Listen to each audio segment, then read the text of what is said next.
hihiram ng kapangyarihan ng mga bituin upang linisin ang mundong ibabaw.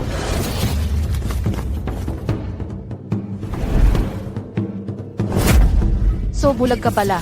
Naglabas na ng utos ng pagpatay ang Star Palace sa P Family Fort, pero mayroon pa ring naglakas loob na sumuway at nandito pa rin. Ang alak sa baso ay hindi naubos. Gaya ng mga ulo ng aking mga kaaway. Minsang pinakain ako ng Pay Family Fort. Kayong mga ito ay hindi pwedeng galawin. Isang bulag na amoy, hindi man lang makita kung nasaan ang kanyang mga kaaway, ay hindi dapat magpanggap na bayani. Hindi ako nandito para magpanggap na bayani. Nandito ako para patayin kayo. Patayin siya.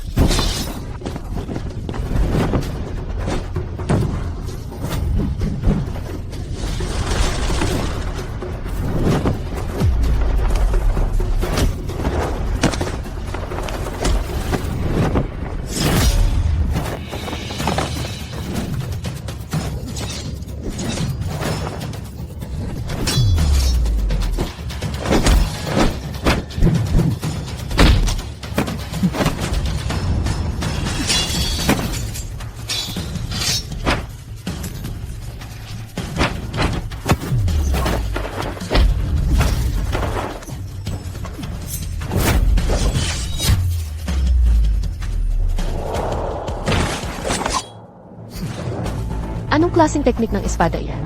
Pinapayuhan kita na huwag nang magtanong. Ang 12 bituin ay walang katapat sa mundo. Ako ang ahas ng Star Palace. Bakit hindi ko dapat malaman?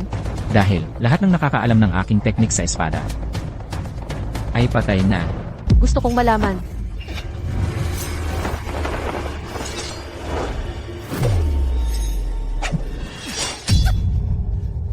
Ang lupit ng iyong teknik sa espada.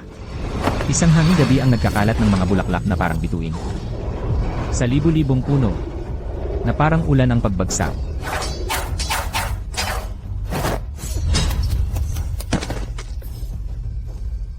Isang hanging gabi ang nagkakalat ng mga bulaklak na parang bituin. Anong teknik ng espada ito? Sino ka talaga? Para sa mga mabubuti sa mundong ito, ako ay nagbibigay ng gantimpala. Para sa mga masasama sa mundong ito, ako ay nagpaparusa. Ako ang nagpapatupad ng hatol ng langit.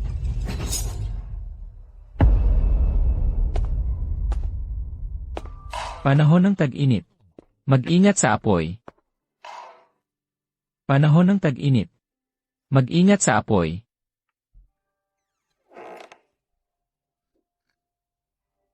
Yunlong, nakabalik ka na. Binibining Few. Anong dahilan ng iyong pagpunta rito? Nandito ang aking ginang ngayon, upang iwaksi ang kasunduan sa iyo. Ikaw na hamak na bantay gabi. Yunlong, huwag kang mag-akala ng mali. Narito ako para putulin ang kasunduan. Wala talaga akong ibang choice. Ang Xingqiu Palace ay mag-issue ng kill order laban sa aking Mingjian Manor. Makalipas ang 3 araw, plano nilang puksain ang lahat sa Mingjian Manor. Walang dapat mabuhay. Kung hindi natin sila mapipigilan, ikaw ay mapapanganib din. Sa nakalipas na 3 taon, ang aking binibini ay nag-alaga sa iyo ng mabuti. Pinanatili ka niya sa Mingjian Manor, bilang isang bantay gabi. Iyon ay bilang pasasalamat sa iyong naunang pagligtas sa kanyang buhay. Ngunit ngayon, ang binibini mismo ay nasa panganib. Paano pa niya masikaso ang isang bulag na tulad mo? Nagkataon lang na, nailigtas mo ang aking binibini. Ikaw na bulag na tanga. Kung hindi dahil sa utang na loob ng binibini, isang palakang tulad mo, ay mag-aakalang makikipagkasundo sa kanya. Nakatambay lang sa Mingjian Manor, kumakain at naghihintay mamatay. Bantay gabi ka na ng 3 taon. Xiaomi, magpakabait ka. Ang Xingqiu Palace ay darating ng buong lakas. Ayokong masaktan ka. Ikaw ay may kapansanan na kung mawalan ka ng buhay dahil dito. Hindi ba't ako ang may pananagutan sa iyong pagkamatay? Ang kasunduang ito, ang pagputol nito ang pinakamabisang paraan para protektahan ka. Binibining Few, hindi ko kailanman sineryoso ang kasunduang ito. Ang Xingqiu Palace ay gumawa ng napakaraming kasamaan. Bagamat ako ay bulag, hindi ako manonood lang habang pinapayagan silang atakihin ang Mingjian Manor. Sa 3 taong ito, ako ay nasa ilalim ng iyong pag-aruga, Binibining Few. Ngayon, panahon na para bayaran ko ang kabutihang iyon. Bayaran ang kabutihan. Anong kabutihan ang mababayaran mo? Sa pamamagitan ng iyong mga bulag na mata, o sa iyong mahina at payat na katawan? Ang 12 constellation ng Xingqiu Palace ay pawang mga master ng martial arts. Sila ay pumapatay ng walang awa. Kahit ang aking Mingjan Manor ay nagsugo ng tawag sa mga bayani mula sa malalayong lugar. Nag-aanyaya ng mga champion mula sa lahat ng dako para tumulong. At ikaw ay isang bulag lang. Ano ang magagawa mo? Mag-empake ka na agad at umalis ka sa Mingjan Manor. Humanap ka ng liblib na lugar para magtago. Xiaomi. Tama po, Binibini. Bulag lang siya. Hindi siya karapat-dapat sa isang hiblaman lang ng iyong buhok.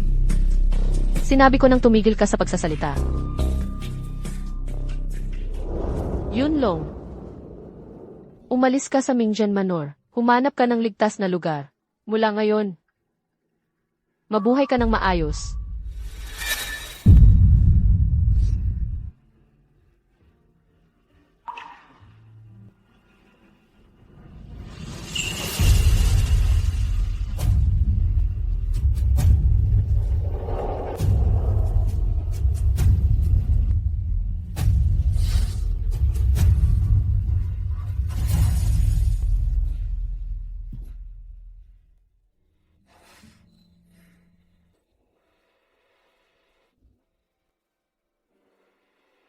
Ang kasunduang ito. Hindi pa ako pumapayag na putulin ito.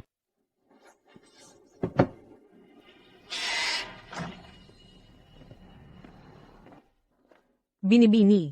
Ang iyong Phoenix Hairpin ay ibinigay sa iyo ng dating amo. Ito ay walang katumbas na pamanang pamilya. Napakahalaga. Paano mo lang naibigay ito sa kanya? Sa bulag na walang kwentang iyon. Iniligtas niya ang buhay ko. Paano masusukat sa ginto ang isang buhay na nailigtas? Handa pa nga akong pakasalan siya bilang kapalit. Ngunit sa loob ng 3 taon na yon, hindi siya dumating para pakasalan ako.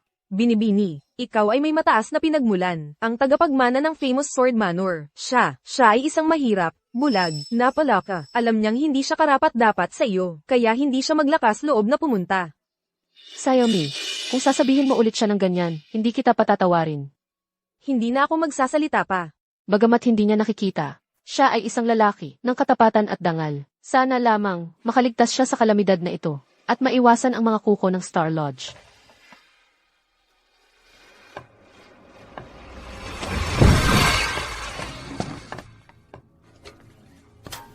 Punishment Guard, mag-ulat.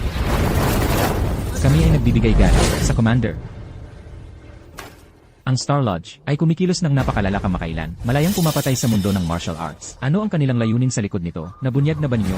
Commander, kami ay nagsiyasat sa lahat ng dako nitong mga nakaraang araw, at sa wakas ay nabunyag ang ilan sa balak ng Star Lodge. Ang kamakailang paghahari ng Star Lodge ay may suporta ng mga wa. Ang mga wa?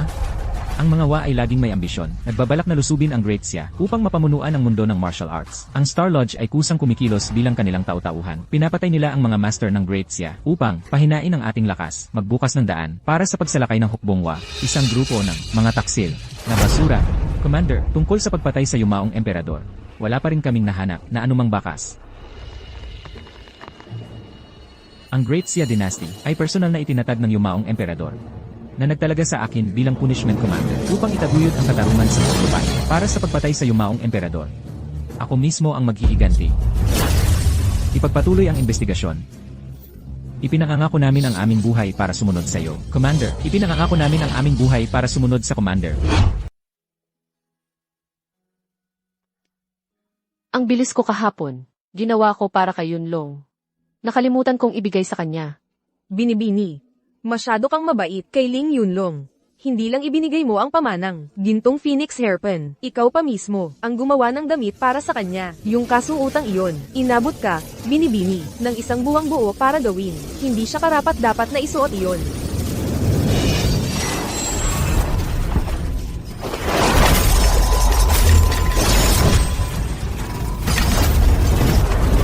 Binibini.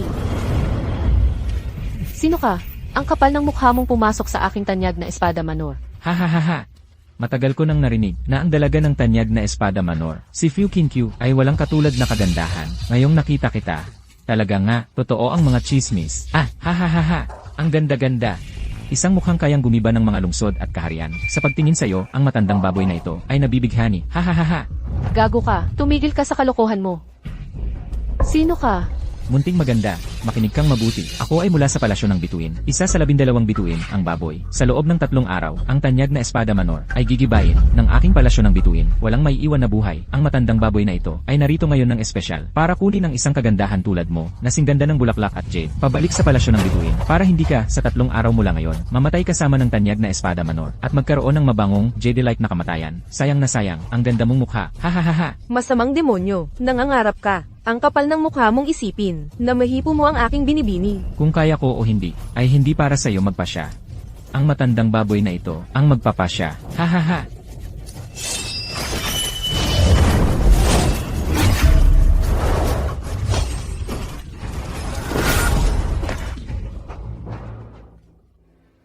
Munting maganda, ngayon, nakikita mo na kung gaano kalakas ang matandang baboy na ito. Sumama ka ng tahimik sa matandang baboy na ito. Pabalik sa palasyo ng bituin, papakiligin kita ng matandang baboy na ito na diskarte sa labanan. Gagawin kitang parang nasa langit at ulit-ulitin. Ha ha ha ha ha ha. Ubo, ubo. Yunlong, may mga tao mula sa palasyo ng bituin dito. Tumakbo ka na. Ayan. Yunlong, may mga tao mula sa palasyo ng bituin dito. Kailangan mong umalis. Umalis ka na. Binibini. Anong nangyayari? Sa tono ng boses mo, nasaktan ka. Ha, akala ko, nagpadala ang tanyag na manor ng espada ng mga tunay na eksperto. Pero sa huli, isang bulag na bantay lang pala. Sa boses mo, hindi ka galing sa tanyag na manor ng espada. Lenin. Yunlong, Binibini. galing siya sa palasyo ng bituin. Isa sa 12 konstelasyon, si Haizu. Kilala ang 12 konstelasyon sa pagiging walang awa at mabagsi. Pumapatay ng walang habag. Yunlong, kailangan mong umalis. Umalis ka na. Ikaw na walang kwenta, bulag na basura, nasa krisis tayo dito, at nagsasalita ka pa rin ng ganyan. Bakit hindi ka nalang tumakbo, at humingi ng tulong para kay Binibini? Humiling ng tulong. Hindi na yan kailangan. Ako lang ay sapat para patayin silang lahat. Ha ha ha, ikaw papatay sa amin. Ito ang pinakamalaking biro na narinig ko. Isang bulag na hindi makakita ng daan. Walang kwentang basura. Isang walang pag-asang talunan. Isang walang silbing basura. Paano ka nang ahas magsalita ng ganyang kalokohan? At gumawa ng mga maling paratang? Sa harap ni Panginoong Haizu, naghahanap ka ba ng kamatayan? Ikaw na bulag na tanga. Kung alam mo ang mabuti para sa'yo, lumuhod ka. Ngayon din, kung hindi, dadagdagan ko ng ilang butas. Ang ulo mo. Yunlong, Ling Yunlong, nawala na ba ang isip mo? Sino ka ba para magsalita ng ganyan? Wala ka naman kundi isang walang kwenta, na bantay na tinaguyod ni Binibini sa loob ng 3 taon. Walang silbi. Ano ba ang gusto mong patunayan? Nagpapanggap para iligtas si Binibini. Ha ha ha.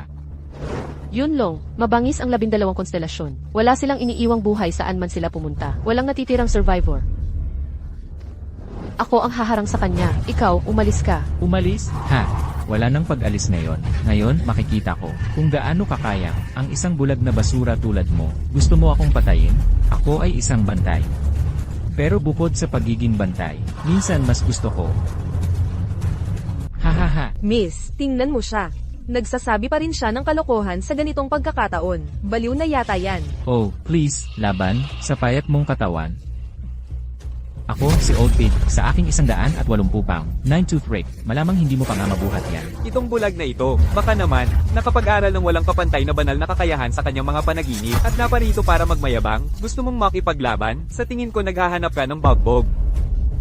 Yunlong, Kinkyu, sa nakalipas na 3 taon, inalagaan mo ako, nang higit pa sa sapat. Ngayon, bibigyan kita ng huling pagkakataon. Siyempre, hindi ito para umalis ka. Ito ay para maglaho ka. Maglaho, sa tingin ko talaga ay, ang kapal ng mukha mo. Itong bulag na ito, walang dalang sandata, at gusto mong magpakabayani para iligtas ang dalaga, may mga tao, nasawa na sa buhay. Yunlong, wala kang sandata. Paano mo sila makakalaban? Umalis ka na dito. Ang espada mo kanina, nahulog doon, di ba?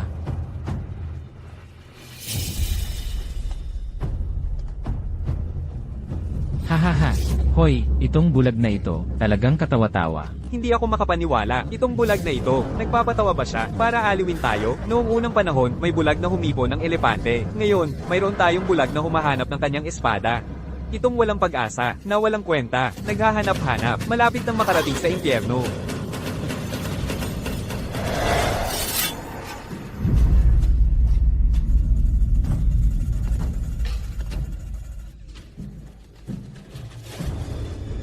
Ang sibilisasyon ng Great Xia, sa loob ng libu-libong taon, ay pinakamatingkad na naipakita ng mga tula ng Tang at liriko ng Song. Ginagamit ko ang mga tula ng Tang at liriko ng Song bilang gabay. Isinasanib ang mga ito sa landas ng pagpapatalas ng espada. Tinatawag ko ito, ang dakilang sining ng espada ng Xia. Ikaw, gusto mo bang mamatay sa ilalim ng aking teknikang isang tanggulan sa gitna ng libong taluktok o sa ilalim ng isang talon na bumabagsak ng 3,000 talampakan? Tangang bulag ka. Pigilan mo ang drama. Kayong dalawa, hulihin siya, patayin siya.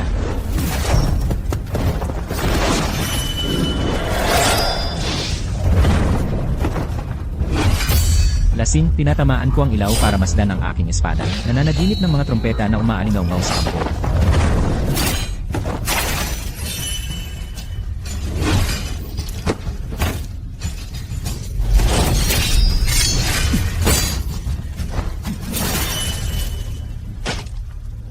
Ang mamatay sa aking kamay ay isang karangalan para sa iyo.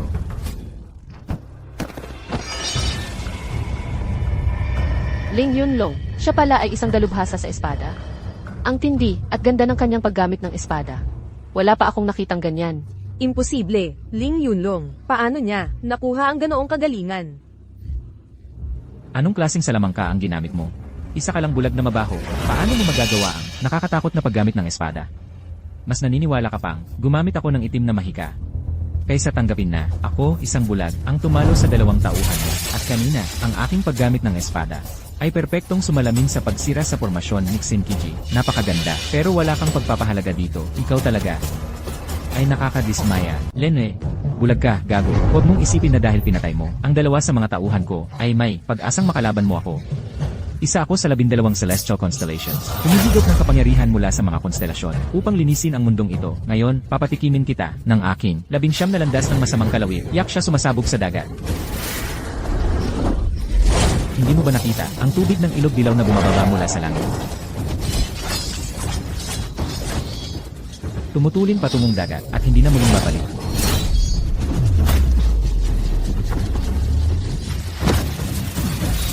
Hindi mo ba nakita, sa makinang na salamin ng mataas na bulwagan, ang pagluluksa sa puting bukid?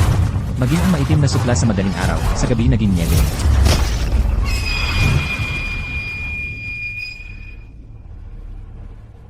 Talagang hindi ko inaasahan na ang bantay gabi mula sa famous Sword Manor ay ganito kalakas. Sa susunod mong buhay, mag-aral kang mabuti. At tunay na pahalagahan ang kapangyarihan ng tula. Isa ako sa 12 konstelasyon, isang pangunahing master ng mundo ng martial arts. Ngunit hindi ako, katapat ng isang galaw mo lamang, pangunahing master ka. Dahil ang lakas mo ay hanggang doon lang. Ngunit ako'y isang pangunahing master. Dahil ang pangunahing master, ang pinakamataas na naririto. Yunlong. Palagi kong naramdaman na hindi ka ordinaryong tao. Hindi ko lang akalain na ikaw pala ay isang master na lubhang nakatago. Ang mga napakagandang teknik ng espada. Hindi pa ako nakakita ng tulad noon. Ni hindi ko pa narinig. Miss, itong Haizu ay palaging ang pinakamahina sa 12 konstelasyon. Ang pagtalo sa kanya ay hindi naman talaga kahanga-hanga. Xiaomi, paano mo nasabi yon tungkol sa kanya? Iniligtas tayo ni Yunlong. Ako, sinasabi ko lang ang totoo. Binibining few. Magpaalaga ka sa mga bangkay na ito. Itapon ng mga ito. May ilang bagay akong asikasuhin. Aalis na ako.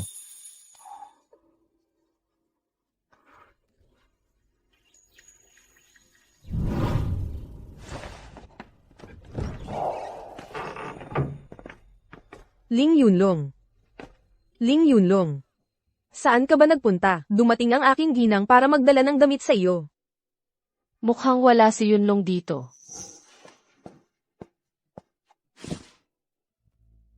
Binibini, bukas, ang palasyo ng Starry Abode ay maglulunsad ng malaking atake. Sa kanyang limitadong kakayahan, hindi siya katapat nila, malamang natakot siya, at tumakas.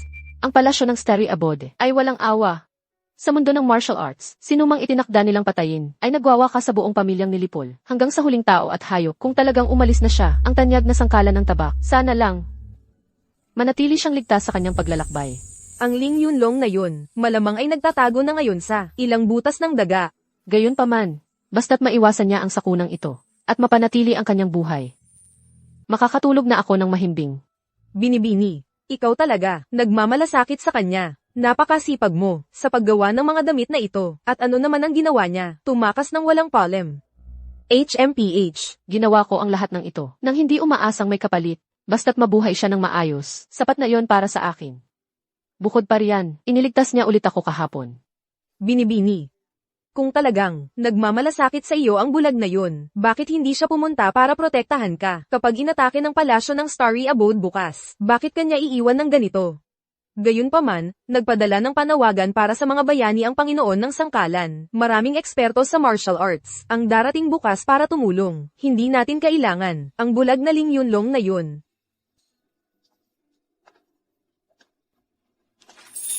Yunlong. Sana ay magkita pa tayo. Muli.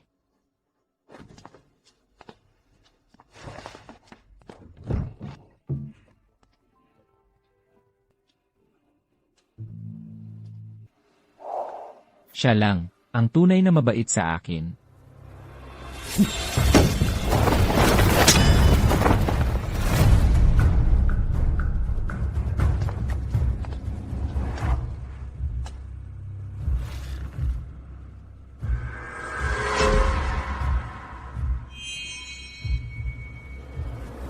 Matandang kaibigan, 3 taon nang wala sa kaluban.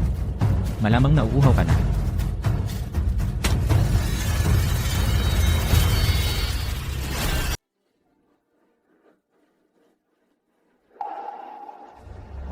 Ginoong Few. Ako si Zhao Meng ng banal na sekta ng Martial. Narito upang mag-alok ng aming tulong. Ginoong Few. Ginoong Zhao. Talagang hindi ko inaasahan na ang palasyo ng bituing kanlungan ay biglang lalakas ng ganito at magiging napakapusok. Nangangahas silang targetin ang tanyag na manor ng espada ng isang utos ng pagpatay. Kami sa banal na sekta ng Martial ay hindi mananatiling walang kibo. Ginoong Zhao, ang pagdating ng banal na sekta ng Martial ngayon ay tunay na isang biyaya mula sa langit sa iyong tulong. Ang tanyag na manor ng espada sa pakikibaka nito laban sa palasyo ng bituing kanlungan ay nakakuha ng mas malaking tsansa ng tagumpay. Hahaha, tayong lahat ay magkakapatid sa mundo ng Martial. Nararapat lamang na sa panahon ng panganib ay magtulungan tayo ng sabay-sabay. Ako, si Fu, ay nag-aalay ng aking pinakamalalim na pasasalamat. Hahaha, Kuya Few, ako si Xiao Yichen ng makalangit na sekta ng espada. Si Xiao Yichen ay dumating tulad ng ipinangako. Kami sa makalangit na sekta ng espada ay nag-aalay ng aming sarili sa espada upang kung kailan ang mundo ng Martial ay humarap sa panganib, ay makapaghugot kami ng aming mga espada upang ipagtanggol ang matuwid na landas. Sa pagkakataong ito, gagamitin ko ang mabangis na mga teknik ng espada ng makalangit na sekta upang tulungan ka, Kuya Few, wasakin ang masamang kayabangan ng palasyo ng bituing kanlungan. Ginoong Xiao, ang iyong personal na pagdating ay ang pinakamalaking karangalan para sa aking tanyag na manor ng espada.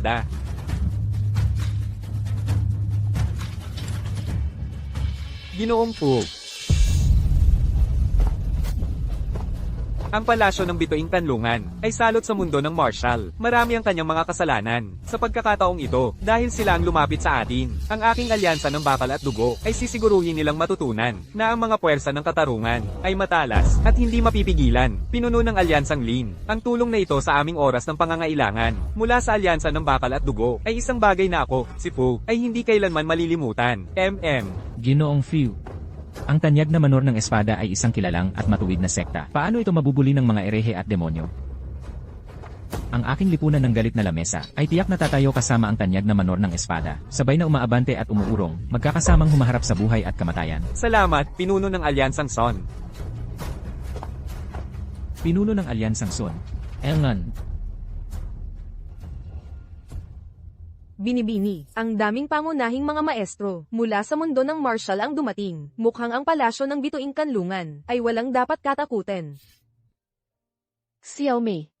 Sabihin mo sa akin. Umalis na ba talaga si Ling Yunlong? Siya'y walang kwentang putik lamang, isang bulag na tanggang walang silbi. Nang marinig ang masamang pangalan ng palasyo ng bituing kanlungan, paano siya magkakaroon ng lakas ng loob na manatili at samahan tayo? Mabuti na lang at umalis na siya.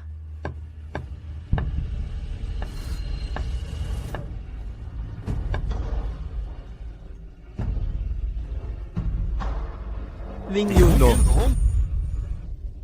Pinuno ng manor. Si Ling Yunlong ay dumating upang mag-alok ng kanyang tulong. Ano ba ang narinig ko?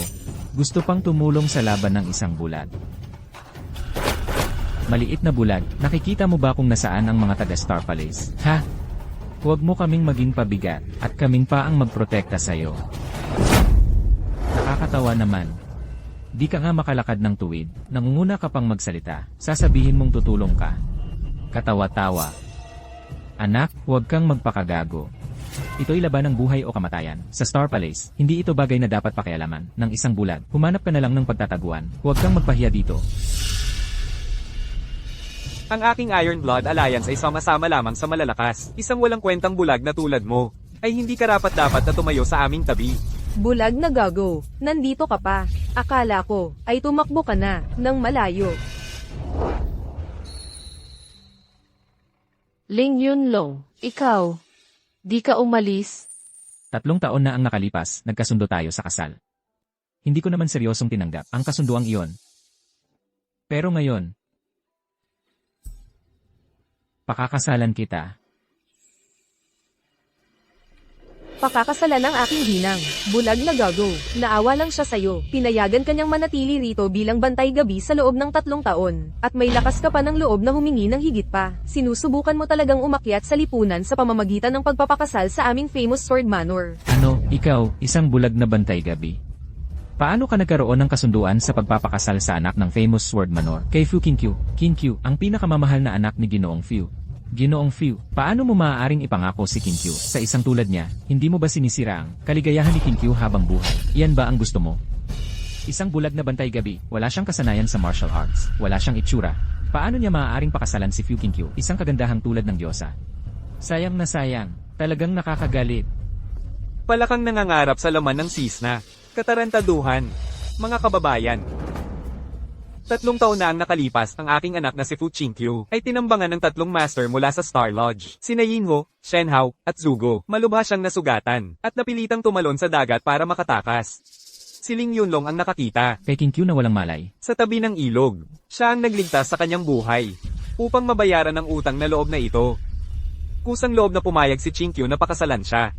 Bagamat siya ay bulag, taglay niya ang puso ng isang tunay na bayani. Isang bulag na bantay gabi na tulad niya, may lakas ng loob na magsermon sa amin tungkol sa kabayanihan. Bagamat ang aking mga mata ay bulag, ang aking puso ay hindi. Itatanong ko sa inyong lahat, ano ang isang bayani? Ano ang ibig sabihin ng maging isa? Ang tunay na bayani ay isang taong may pambihirang kasanayan sa martial arts. Kilala sa buong mundo ng martial arts. Sila lamang ang karapat-dapat sa ganoong titulo. Ikaw, isang bulag, isang lubos na walang kwentang tao. Sa mundong ito ng martial arts kung saan ang malakas ang nananay, wala ka kundi isang langgam na madaling mapisa. Paano ka naglakas loob na magsalita patungkol sa pagiging makatarungan? Wala ka sa iyong elemento. Ang isang bayani ay dapat nagmula sa isang prestigyoso at makatarungang sekta na may mataas na katayuan at pambihirang estado, saka lamang nila maitataguyod ang mundo ng martial arts sa tamang landas. Ikaw ay isang bulag lamang na naghihikahos bilang isang bantay gabi. Wala kang sekta, walang kinabibilangan, mababa ang iyong estado. Ang mga salitang pagiging makatarungan at kabutihan ay sagrado. Hindi ito para sa mga katulad mong magdungis. Sa mundo ng martial arts, ang isang bayani ay kayang baguhin ang takbo ng labanan at magtipo ng iba sa isang tawag lamang. Tignan mo ang sarili mo, kung may magsasaga sa'yo, hindi mo man lang maiwasan. Anong pag-uusapan ng pagiging makatarungan? Humanap ka ng lugar na magtago. Huwag ka nang magpahiya dito. Kung hindi, pagdating ng Xingqiu Palace, isang hampas lang, patay ka na. Kaya nga, ang isang bayani ay dapat may mabagsik na pamamaraan at malakas na lakas bilang sandigan. Ikaw, isang bulag, wala kang kakayahang lumaban. Isa ka lang pabigat kung magtatago ka. Anong karapatan mo para makipag-usap sa amin? Kung may puso ka bang makatarungan, ito ay isang paglapastangan sa mismong salitang bayani. Mga kasama, huwag ninyong maliitin si Ling Yunlong.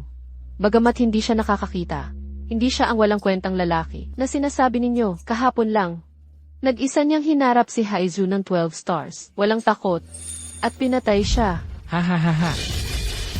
Binibining Fu, kung ang isang bulag ay maaaring maging dakilang bayani, ako, si Zhao Meng, ay maaari na ring pumitas ng mga bituin sa langit. Isang bulag, ang tumalo sa isang master mula sa Xingqiu Palace. Sino ang maniniwala dyan? Tiyak ang bulag na ito ay magaling lang magsalita. Sa ilang salita lamang, nagawang malito niya si Binibining Fu at baliktarin ang tama at mali. Hindi totoo yan. Karapat dapat si Yunlong. Ano naman kung may puso siyang makatarungan? Isa lang yan dagdag na bangkay.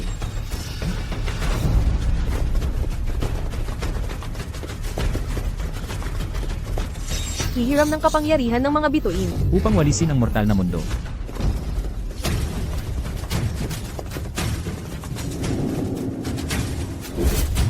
Mga master ng Xingqiu Palace. Xiao Fu, Zhen Shanyu, Xingqiu Palace, ang lakas ng loob mo, nagdala ka talaga ng napakaraming tao. 12 stars.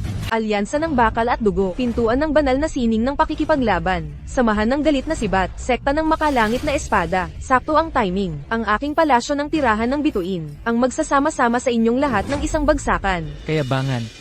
Ang palasyo ng tirahan ng bituin ay tiyak na, naghahanap ng kamatayan, mangahas na kumilos ng napakawalang galang, sa harap namin ng mga maestro. Kayong mga tampalasan, paano kayo nang ahas magsalita ng ganoong kalokohan? Ako, si Sun Yidao, ay naglibot sa mundo ng martial. Sa loob ng maraming taon, hindi pa ako nakakita ng sinuman, na ganoon ka-ignorante at mapagpalagay. Isang grupo ng mga tanga. Mamamatay kayong lahat dito. Wuma, Chou Niyu. Sa loob ng palasyo ng tirahan ng bituin, pangalawa at pampito lang ang ranggo ninyo.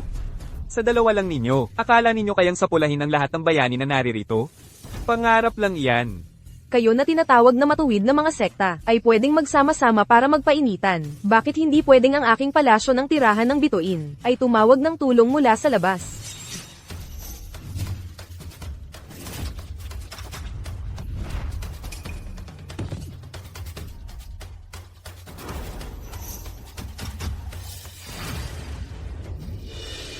Haiten Michirugi Ryu ng lupain ng Wa. Ako si Sato Hayato, bumabati sa inyong lahat. Wuma, Chou Niyu. Wuma, Chou Niyu. Nakipagsabuatan nga kayo sa mga kontrabida. Mga hayop na mas mababa pa sa baboy at aso. Nabaliw na kayo, nakipag-alyansa sa mga tagawa. Ang gawaing ito ng pagtataksil sa inyong bansa para sa kaluwalhatian ay lubos na kasuklam-suklam. Kayong mga kontrabida, gumagawa ng lahat ng kasamaan araw-araw, naglalabas ng pagdanak ng dugo at kaguluhan sa mundo ng martial ay sapat ng masama. Ngayon nakikipagsabuatan kayo sa mga tagawa, sinusubukang gamitin ang mga panlabas na puwersa upang puksain ang mundo ng martial ng gitnang kapatagan. Ang inyong mga intensyon ay hindi mapapatawad. Ang lupain ng Wa at ang aming dakilang Xia ay may malalim na pagkamuhi sa bawat henerasyon. Paano kayo nang ahas makipagsabuatan sa mga tagawa? Magaling palasyo ng tirahan ng bituin. Upang mangibabaw sa mundo ng martial, dadungisan pa ba ninyo ang inyong mga ninuno? Ang mundo ng martial ay malupit, ang tanging tamang landas ay kumapit, sa malakas. Si Sato Hayato, binigyan ng karangalan bilang, ikatlong banal na mandirigma ng espada ng Wa. Ay 100 beses na mas mabuti, kaysa sa inyong mga basurang nagmamalinis. Sa pagsama sa lupain ng Wa, magkakaroon kami ng walang katapusang, kayamanan at kaluwalhatian, naiinggit lang kayo. Mga Ginoo, ang dakilang Xia ay may lumang kasabihan. Ang matalinong tao ay sumusuko sa kalagayan, sumuko sa aming dakilang Wa, at kayamanan at kaluwalhatian ay mapapasa inyo. Ang lupain na ito ng dakilang Xia ay hindi magtitiis ng kayabangan ng Wa, walong hiwa ng galit na sibat.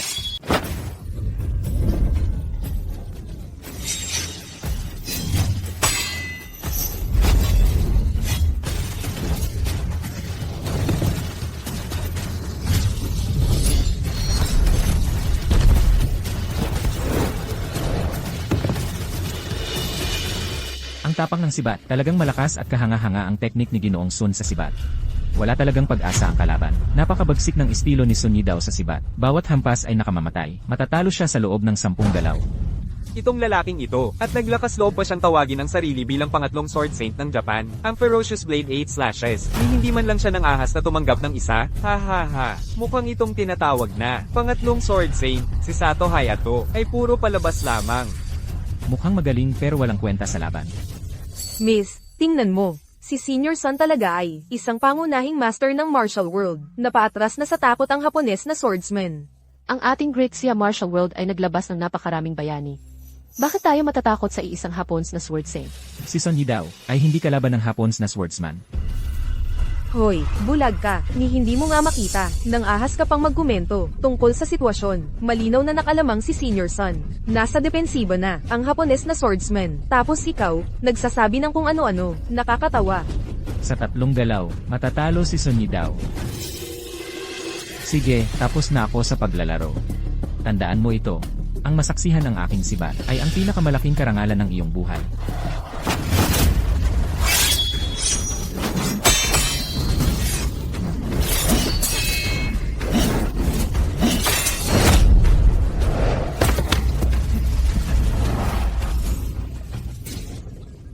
Ano? Ito ba ang Japanese Flying Heaven Sword style? Paano ito nangyari? Ang Ferocious Blade 8 Slashes ni Ginoong Sun, ni hindi man lang ito na-block. Anong klaseng sword technique? Ang Flying Heaven Sword style na ito. Nagpapakumbaba pala ang Hapons na swordsman na ito. Ang hampas na yon, ang lakas at bilis. Paano naging ganito kalakas? Akala ko ayaw niyang makipaglaban dahil hindi siya kalaban. Kaya pala, pinag-aaralan niya ang teknik ni Son Yi daw. Tapos nagbigay ng isang nakamamatay na hampas. Ang taktika at katusuhan ng Hapones na swordsman na ito, nakakatakot iyon. Napakalakas ni Senior Son. Paano siya natalo ng ganito? Masyadong mabagsik ang Hapones na si Bat. Yunlong, paano mo nalaman na matatalo si Senior Son? Ginoong Fiu, ako, si Sun Yi daw, ay naglibot sa mundo ng martial arts sa kalahati ng aking buhay. Ipinagmamalaki ko ang aking walang katulad na husay sa paghawak ng espada. Pero hindi ko inakala na sa harap nitong Japanese Sword Saint ay ganito ako kalayo ang agwat. Ginoong Son, huwag mong sisingin ang iyong sarili. Ang mga Hapones na ito ay tuso at mapandaya. Masyadong mabagsik ang kanilang mga atake na ikaw ay nakalamang kanina ay sapat nang nagpakita ng lakas ng espadahan ng ating dakilang siya. Ang pagkatalo ngayon ay hindi pagkukulang ng iyong kakayahan. Nagmamayabang pa rin. Kayong mga tinatawag na master, sa harap ng dakilang Japanese Sword Saint, ay walang kwentang lahat. Bawat isa sa inyo, nagpapanggap ng mga mabubuting sekta, nagmamalaki sa mundo ng martial arts. Pero kapag nakaharap na sa tunay na master, hindi man lang kayo tumagal ng isang galaw. Lumuhad at magmakaawa ngayon. Marahil, si Lord Sato, ay maaaring patawarin ang inyong kahabag-habag na buhay. Akala ko'y puno ng magigiting na bayani ang dakilang siya. Mga walang katulad na henyo. Sino ang mag-akala? Sa ilalim ng espada ng aking Haiten Mitsurugiryu, bawat isa sa inyo ay wala kundi mga langgam na kayang durugin ng aking mga kamay. Mga kahabag-habag na mahihina. Ha ha ha ha! Sino ang langgam? Ang espada ng aking Heavenly Sword Sect ang magpapakita sa'yo.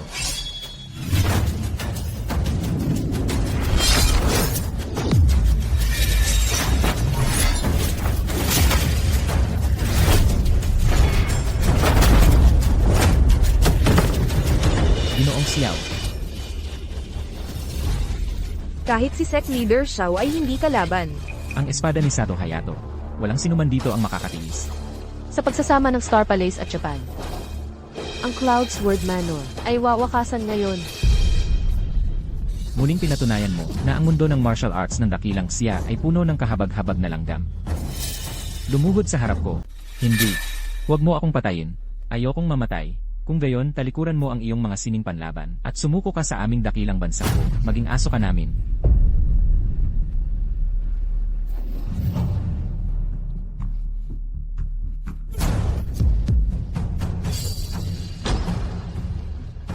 Ang makadiyos na kapangyarihan ni Lord Sato ay yumayanig sa mundo. Ang mundo ng martial arts ng Daxia ay talagang parang mga langgam sa harap mo. Tatalikuran ko ang aking martial arts. Handa akong maglingkod sa iyo ng tapat. Magiging baka o kabayo ako ng walang reklamo.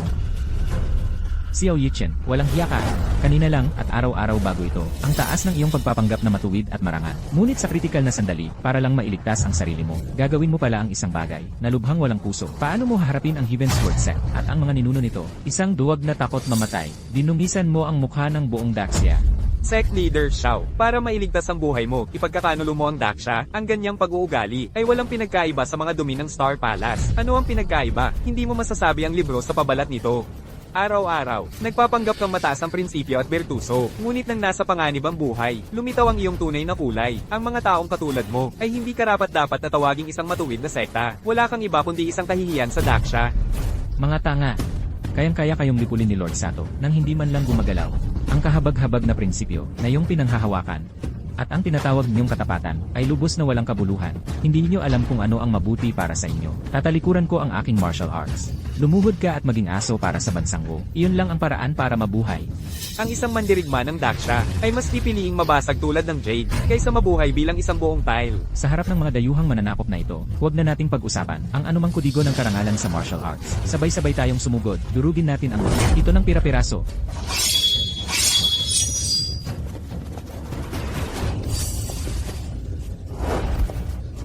Kahit sabay-sabay kayong umatake, hindi kayo katapat ng mga wo.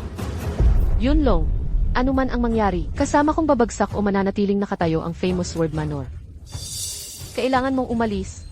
Lumayo ka ng lubusan.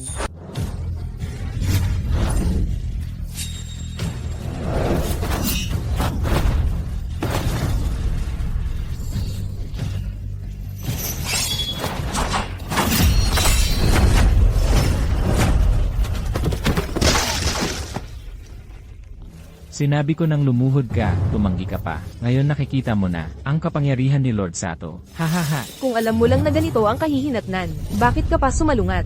mga taang nagmamalaki. Gusto mo bang maging aso ng Great Wa? Ang Wa ay karapat-dapat lang maging aso ng Great Sia. Gusto mo bang maging aso ko para sa Great Wa? Ako. Gusto mo bang maging aso ko para sa Great Wa? Ako. Gusto ko. Kung aso ka, sirain mo ang iyong martial arts at lumuhod.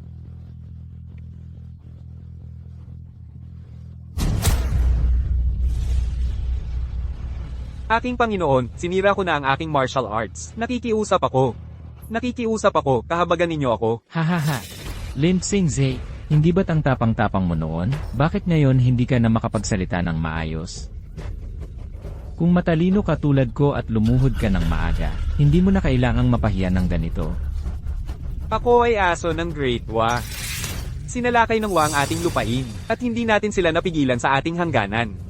Kahit ako'y mamatay, wala akong mukha na harapin ang ating mga ninuno. Sato Hayato, kung gusto mong pumatay ng tao, ako muna ang patayin mo. Ang Great Sia ay may mga asong nagpapakumbaba at nagmamakaawa, at mga lalaking matatag at may dangal. Hindi kailanman masasakop ng Wa ang Great Sia. Seje, umpisahan ko sa pagpuputol nitong matandang buto. Baliin ang gulugod ng Great Sia.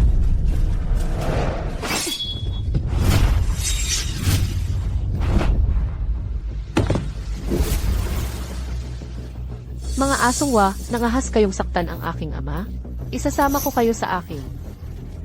Magandang babae.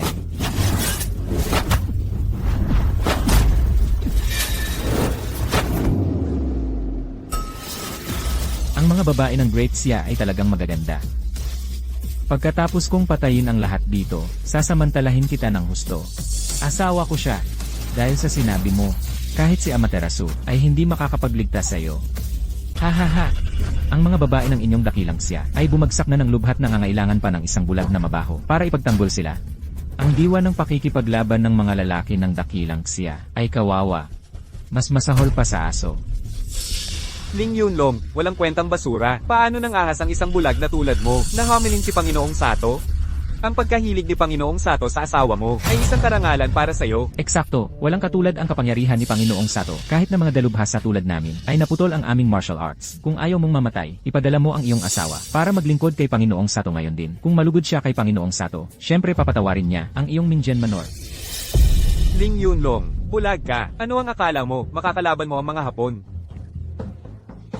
Ikaw, ang Mingjan Manor ay hindi na makakapagtanggol sa iyo. Umalis ka rito. Ikaw na mabahong bantay na bulag, nasa bingit na tayo ng kapahamakan, at nagbabadya ka pa ng katarantaduhan. Gusto mo bang mapatay ang binibini? Sato Hayato, huwag mong pakinggan ang kanyang kalokohan. Hindi ako ang kanyang asawa. Wala akong kinalaman sa kanya. Kung pakakawalan mo siya, ako ay... Bilang isang tunay na lalaki ng dakilang Sia, ako ang kaaway. Kung nandito ako, wala ang kaaway. Kung ako ay mabubuhay sa pamamagitan ng pagtataksil sa aking asawa, paano ako magiging iba sa dalawang asong walang buto sa katawan? Bulag, sino ang tinatawag mong mga asong walang buto? Kung ako ay aso, ang asawa mo ay isang pu. Panginoong Sato, sinuntok niya ako. Gusto ng bulag na itong mamatay. Sinuntok niya ang iyong aso. Bastos, kapag nanakit ka ng aso, dapat mong isipin ang kanyang amo. Mukhang ikaw ay walang respeto sa aming Japanese. Hertzword say, batang lalaki, may kapansanan ka ngunit determinado ka. Talagang kahanga-hanga. Napakalakas ng Hapons na asong ito ni Sato. Umalis ka na ngayon. Huwag mong sayangin ang buhay mo ng walang dahilan. Hanggat nariyan ang mga luntiang burol, hindi maubusan ng panggatong. Umalis ka na, batang lalaki.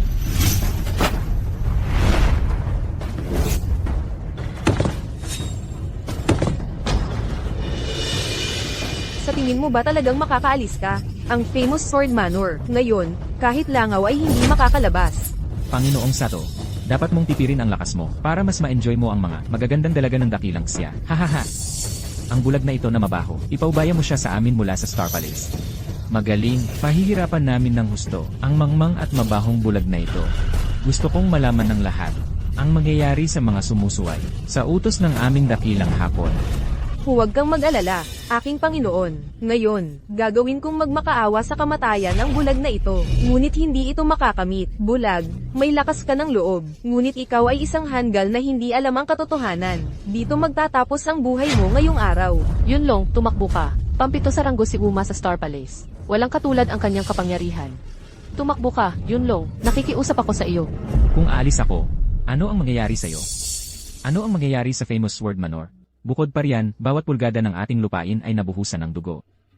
Bilang isang lalaki ng dakilang siya, tungkulin kong durugin ang mga bungo ng mga Hapons at punuin ang kanilang lalamunan ng dugo. Binibini, ang bulag na ito, si Ling, ay nawalan ng isip sa takot. Hindi siya karapat-dapat sa iyong pag-aalala. Hindi naman talaga.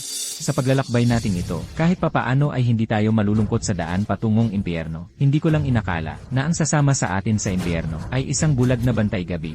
Batang lalaki para kay Binibini Few. Para sa dakilang siya, harapin mo ang tiyak na kamatayan ng may kalmado at determinasyon. Ang iyong magiting na paghakbang pasulong ay 10,000 beses ng mas dakila kaysa sa mga asong Hapons na ito. Maging panatag kayo mga kasama. Hindi ko hahayaang mabuhay ang sinumang piratang Hapons na mga has tumapak sa lupain ng dakilang siya at umalis ng buhay sa lupain ito. Ang dalawang ito na nakahandusay sa lupa ay nagsabi ng mga bagay na 100 beses pang maganda kaysa sa sinasabi mo. Ngayon, hindi ba't naging aso pa rin sila para sa ikatlong banal na mandirigma ng Hapon? Kapag ang aking patalim ay nakadikit na sa iyong leeg, tingnan natin kung matatag ka pa rin ganito. Ang aking espada ay yari sa tula ng Tang at Song. Nais mo bang harapin? Ang liwanag ng isang espada ay nagpapalamig sa 19 na lupain. O kaya'y hindi ako babalik hanggat hindi nasasakop ang lulan. Isinasali ng bulag na lalaki ang tula ng Tang at Song sa kanyang paggamit ng espada. Puro kahangin. Hinahanap mo talaga ang gulo.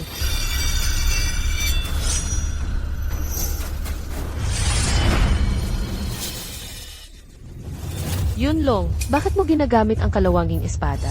Kalawanging basura lang ito? Paano mo makakalaban ang pinong talam na asero ni Wuma? Gamit yan. Binibini, ang sirang espada ng bulag na lalaking iyan ay hindi magtatagal ng ilang galaw lang. Habang sila ay abala, kailangan mong tumakas kasama ang Panginoon ng Manor. 8 sikreto ng bituin. Galit na kabayuhan sa umuugong na buhangin. Yunlong, mag-ingat ka. Sa dinami-raming labanan sa ilaw na buhangin, pinutusok ang baluti, ngunit nakatayo pa rin tayo. Hanggang bumagsak ang lulan, hindi tayo kailanman urong sa mga pader. Nasugatan talaga ng binatang ito si Wuma. Si Wuma pang-7 sa ranking ng kapangyarihan ng Stellar Palace. Hindi ko akalain. Ang kasanayan ni Young Master Ling. Nananaginip ba ako? Yunlong, hindi talaga ako nagkamali sa'yo. Tumahimik kayong lahat. Nagpadalos-dalos ako sandali, hindi ako handa. Lahat, dilatan ninyo ang inyong mga mata at panoorin. Sa loob ng 10 galaw, gagawin kong giniling ang bulag na ito. Lalabanan mo ako. Hindi ka pa sapat na malakas.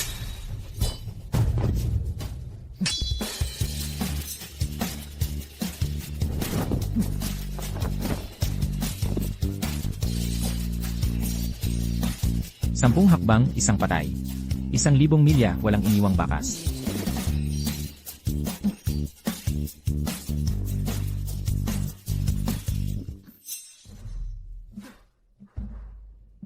Ang paggamit ng tula ng Tang at Song sa iyong paggamit ng espada, iyan ay talagang kahanga-hanga. Ano?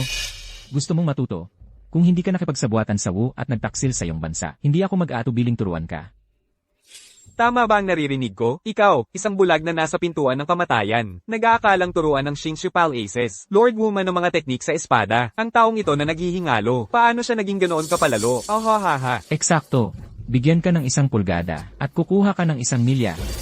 Ang pagtatanong ni Lord Wuma tungkol sa iyong paggamit ng espada ay awa lang niya sa'yo. Sa susunod na sandali, si Lord Wuma ay tapusin ka ng 1 hiwa. Hahaha, sa mundong ito, ang tanging makakapagturo ng Wuma Blade Technique ay ang Sword Saint ng Great Wu Nation, Lord Sado.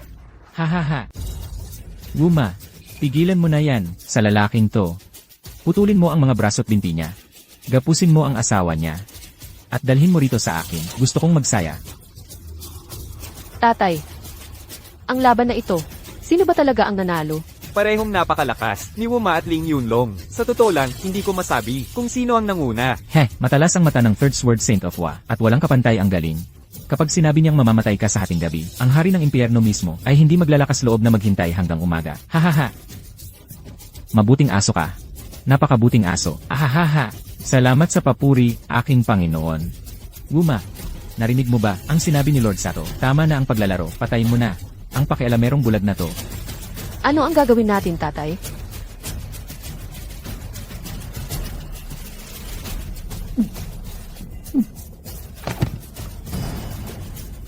Nani. Mabuti, kanina lang. Kanino mo ba sinabing papatayin mo? Kanina lang. Sino na naman ang sinabi mong kakausapin mo? Impossible. Talagang imposible. Yun ang amin. Number 7 ng Star Lodge. Ikaw, isang bulag na hindi makakita. Paano mo tadtarin ang kanyang lalamunan sa isang saksak? Halika at subukan mo ako. At malalaman mo. Pa, nakita mo ba yon? Yunlong, siya. Ang galing niya. Oo. Totoo nga, sa mga kabataan nagmumula ang mga bayani. Kaya pala determinado si Miss Few. Napakasalan si Young Masterling. Tiyak alam na alam niya. Na walang katulad ang espada ni Young Masterling. Walang makakapantay sa kanya. Hahaha, nga. Hindi siya nagsinungaling sa atin. Kasalanan natin na humusga tayo sa itsura noon. Hindi lang talaga natin naniwala. Swertihan lang yun. Tinapos ko lang. Ang Star Lodges. Pang-7 ranggo na si Wuma, yun lang. Ang pangalawang ranggo na si Chonio. At ang pangatlong ranggo na Sword Saint ng Wa, si Lord Sato, ay nandito pa rin. Eksakto. May dalawa pang, hindi matatalong masters na narito. Kahit anong pilit mo, hindi mo mababaligtad ang sitwasyon. May mga mata ka nga. Hindi na sayang ang pag-ampon ko sa inyo bilang mga aso. Tama si Lord Sato. Swertihan lang yon. Si Guma ay naging pabaya at minamaliit ka lang. Bulag na hayop, tapos na to. Mamatay ka na. Nakikita mo ba, Miss, kapag nakaharap sa tunay na malakas, nahayag na ang totoong kulay nitong bulag. Miss Xiaohua, ang matalino ay sumusunod sa kalagayan. Kumbinsihin mong mabuti ang iyong ginang na sumuko sa akin, maaari kitang bigyan ng malaking pagkilala. Ako, si Fuking Q, ay isang tao ng great siya sa buhay, at isang multo ng great siya sa kamatayan. Mas mabuting maging wasak na jade, kaysa buong tile. Sa tingin mo susuko ako sa iyo, isang piratang wa? Panaginip lang yan. CJ, kapag patay na itong bulag na hayop, sino pa ang magpoprotekta sa iyo? Pagdating ng panahon, ikaw ay magiging tapat na maglilingkod sa akin ng nakaluhod. Ha ha ha, bulag na hayop, hindi ba't magaling kang bumigkas ng tula? Bumigkas ka. Bakit hindi ka na bumibigkas ngayon?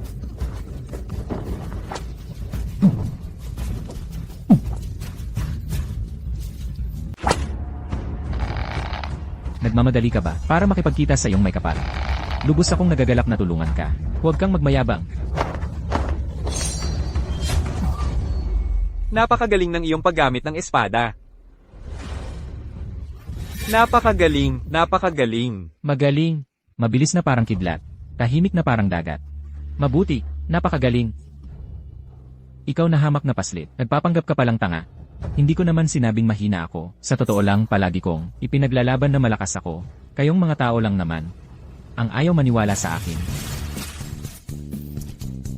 Taga-great siya ka rin pala.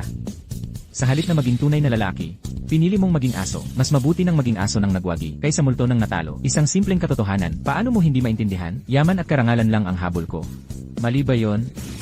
Alam mo rin ang kasabihan. Ang nagwagi ang namumuno, ang natalo'y naglalaway. Dapat alam mo rin na ang isang asong tulad mo, kahit humihina pa, ay patay na.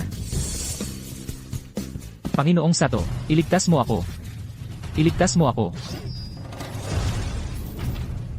Ikaw. Ang aming dakilang bansang Wa ay nagpapanatili lamang ng mga asong kapaki-pakinabang. Kalahati ka ng walang silbi. Hindi ka karapat-dapat mabuhay. Star Palace. Walang silbi kundi basura. Kayong mga taga-Daxia ay mga insekto lang. Hindi nyo kayang talunin ang isang bulat. Ngayon, ako, ang Sword Saint, ang kailangang umaksyon ng personal. Hapon na asong ulol.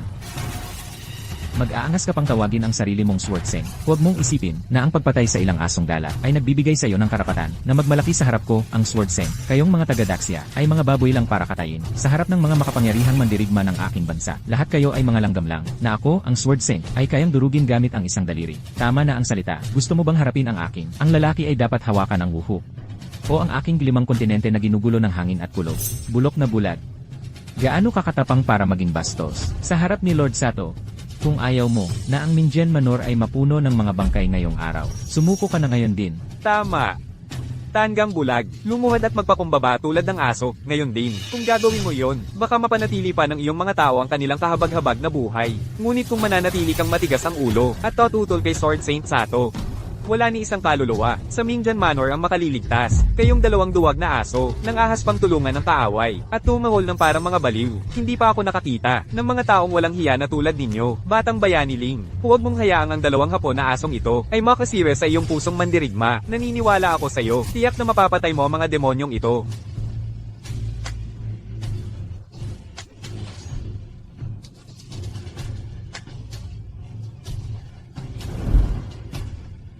Ang lakas ng aura ng espada, ito ba ang tunay na kapangyarihan ng hapon na Sword Sen? Ito ay nasa ibang antas na, kaysa sa baka at kabayo ng Star Palace. Natatakot ako sa pinakamasama. Buwisit. Paano nangyari ito? Makapangyarihan si Panginoon Sato, ang bulag na yon. Paano naglakas loob ang isang maliit na kislap ng liwanag, na hamunin ang araw at buwan? Nakakatawa, hahaha. Ang santo ng espada ng Wa. Paano kayang mauunawaan ng mga hamak na langgam na tulad ninyo? Hindi ba't nagsisisi ka na ngayon? Hindi ba't dapat sumuko ka ng mas maaga kay Panginoon Sato? Sayang, wala ka ng oras. Hahaha. Tatay, mag-isip ka ng paraan, bilisan mo. Baka si Yunlong ay... Binibini, kahit ikaw ay nakikita ito, ang bulag na yon ay tiyak na mapapahamak. Ano pa ang magagawa niya? Mas mabuti pang simulan mong isipin kung paano haharapin ang galit ni Sato. Posible kaya na talagang ninanais ng langit na wasakin ang ating sikat na manor ng espada? Hindi pa natalo si Yunlong. Kung tunay na makapangyarihan si Sato Hayato, gaya ng sinasabi nila, dapat noon pa siya umatake. Hahaha, naniniwala ka bang matatalo ng bulag na ito? Si Panginoon Sato, mas maniniwala ka pa na kayang umakyat ng puno ang isang baboy. Hahaha. Kaysa maniwala na maililigtas ka ng bulag na ito, mas mabuti pang maligo ka, at magpainit ng kama, at maghintay na dumating si Panginoon Sato, upang pagbigyan ka. Xiao, wala kang hiya. At kung manalo si Yunlong, ano ang mangyayari? Hahaha, ang bulag na ling na yon, huwag nang manalo. Kung makatiis lamang siya, ng isang galaw mula kay Panginoon Sato, kakainin ko ang tambol na ito. Hahaha, babaeng bulaklak. Dahil labis ang nais mo sa kanyang kamatayan, ipagkakaloob ito ng santo ng espada na ito. Yunlong, umalis ka sa daan.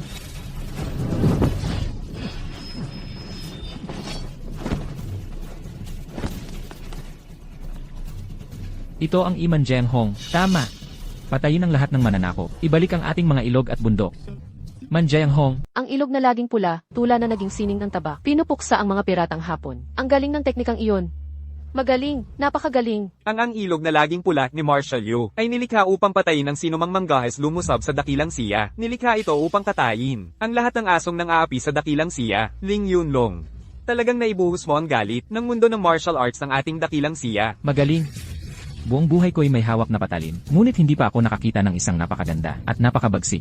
Noon, ibinagsak ni Marshall Yu ang prinsipe ng layang gamit ang kanyang sibat. Ngayon, pinugutan ni Yaong Heroling ang mga demonyong hapon gamit ang kanyang taba. Ito ang diwa ng martial arts ng ating dakilang siya. Ito ang kapalaran ng martial arts ng ating dakilang siya. Ang kapal mo. Bulag ka ba? Ha? Hindi mo ba nakikita na si Lord Sato ay sinadyang talunin ang bulag na yon? Sinadyang talunin?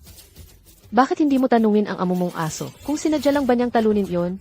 Ano pang itatanong, maliban kay Lord Sato, na nagbigay ng isang galaw sa mabahong bulag na yon, wala nang ibang posibilidad. Sinadya man niya o hindi, nakayanan na ni Yunlong ang isang galaw mula sa amo mong aso. Ayon sa kasunduan, Xiao, kainin mo ang tambol na iyon. Walang kakainin. Fu Kinkyu, ikaw ay isang laruan lamang na nagustuhan ni Lord Sato sa isang saglit. Hindi kita kakausapin. Sato Hayato. Ang ekspresyon ng mukha mo kanina, parang nawalan ka ng bait sa takot. Nagustuhan ko yon. Pero, ang dalawang asong alaga mo, hindi ko sila gusto. Lalo na yung pinangalanang Xiao. Oh, at ano naman yon?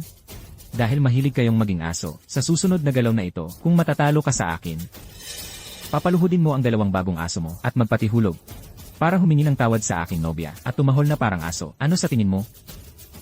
Ano ang masasabi mo? Siya, si Xiao Yichen, ay tumalikod sa isang postahan. Ano ang kinalaman ko doon? Putang inang bulag ka. Galit na galit ako sa'yo. Hindi ba't kanina'y nagyayabang ka na ang amo mong aso ay hindi matatalo? Ano ang problema? Natatakot ka bang tanggapin ang pustahan?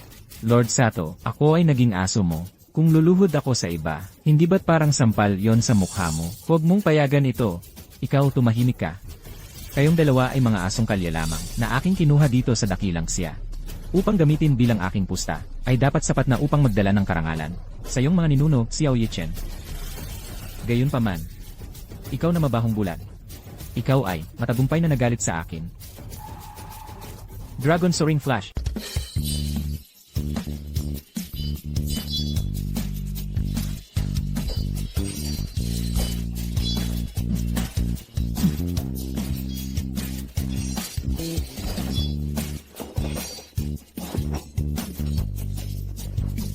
R.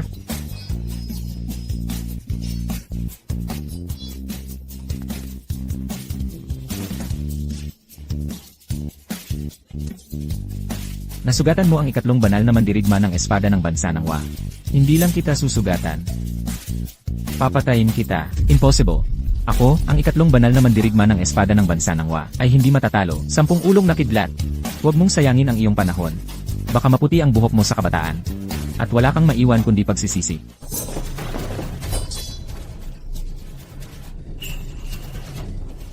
Panginoong Sato. Ito ay, Yunlong, ayos ka lang ba? Yunlong, ayos ka lang ba? ayos lang ako. Sato, wala kang pag-asang manalo ngayon. Wala talaga. Ngayon, ipapatungkod mo ang 2 aso mo sa harap ng nobya ko. At humingi ng tawad. Bulag ka. Bastos, mabait si Lord Sato, kaya nga buhay ka pa. Huwag kang magpakawalang utang na loob. At sinong nagsabing si Fu Qingqiu, ang nobya mo, isa lang siyang aso ni Lord Sato. Tumahimik ka. Lumuhod.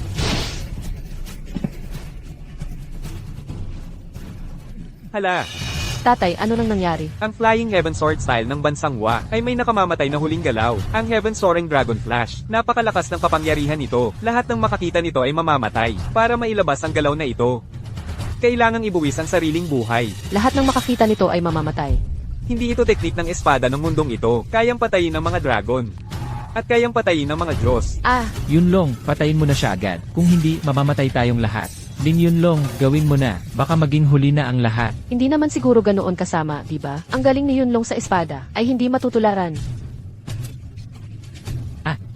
Ang lolo ko sa Shenwusek at mahigit 100 ng aming mga tiyuhin. Lahat ay namatay dahil sa galaw na ito. Ang Heaven Soaring Dragon Flash. Sabi nila, wala pang nakakakita sa tunay na Heaven Soaring Dragon Flash. Dahil lahat ng nakakita nito ay patay na. Ano?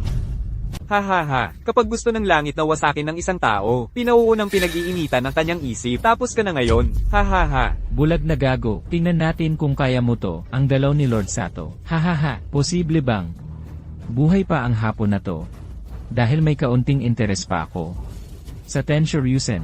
Kung gayon, mamatay ka. Ay naku, si Sato ngayon, ang bilis at lakas niya ay tumaas ng 10 beses. Ito ay lampas na sa kayang tiisin ng kahit na sinong tao ngayon. Ang kahihiyan ng Jingkang ay nananatiling hindi napapantayan. Kailan kaya mapapawi ang puot ng ministro? Mamaneho ng karwahe upang wasakin ang daanan ng bundok Helan.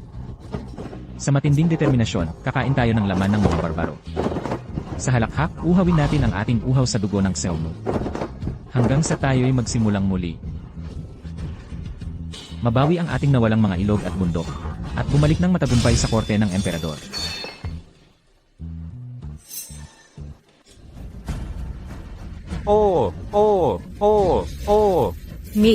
Miss, natalo ang asong hapon. Ang tula ng dakilang siya ay maaaring maging mga patalib.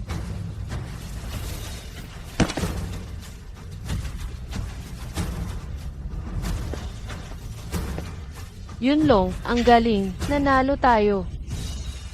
Sa kabataan nabubuo ang mga bayani. Walang katulad ang husay sa espada ni Binatang Lim. Ako, si Son, ay talagang humahanga. Ang tanyag na mansyon ng espada ay karapat-dapat sa pangalan nito bilang nangungunang paaralan ng espada sa mundo. Talagang isang lugar na pinagtataguan ng mga dragon at tigre. Sapat para pangingilabutan ang buong mundo. Hahaha, Pinuno Zhao, hindi ba't sinabi mo na itong si hapon na asong si Sato ay higit pa sa kakayahan ng tao? Kasalanan ko at bulag ako. Hindi ko alam na walang kapantay ang martial arts ni Binatang Ling. Hahaha, alam mo, si Ginoong Fu pa rin ang may mata para sa talento na nakuha niyang kunin si Binatang Ling, isang batang bayani tulad niya. Mukhang ang susunod na pinuno ng alyansa ng Marshall ay walang duda na ikaw, Ginoo. Tama, Ginoong Fu. Maging ikaw man o si Binatang Ling, ang maging pinuno ng alyansa ng Marshall. Ang aking Divine Martial Sect ang una susuporta sa iyo, walang tanong-tanong. Nakakabilib kayo. Ang hamak kong kakayahan ay hindi man lang 10,000 ng kay Binatang Ling. Masyado kayong mabait. Sino ang nagsabing pwede na kayong umalis? Binatang Ling, nagkamali kami. Pakiusap, kahabagan ninyo kami. Mula ngayon, ang Iron Blood League ay nasa ilalim ng inyong utos. Ituring na lang ninyo akong basura, pakawalan nyo ako. Sa palagay mo ba, karapat dapat kang mabuhay?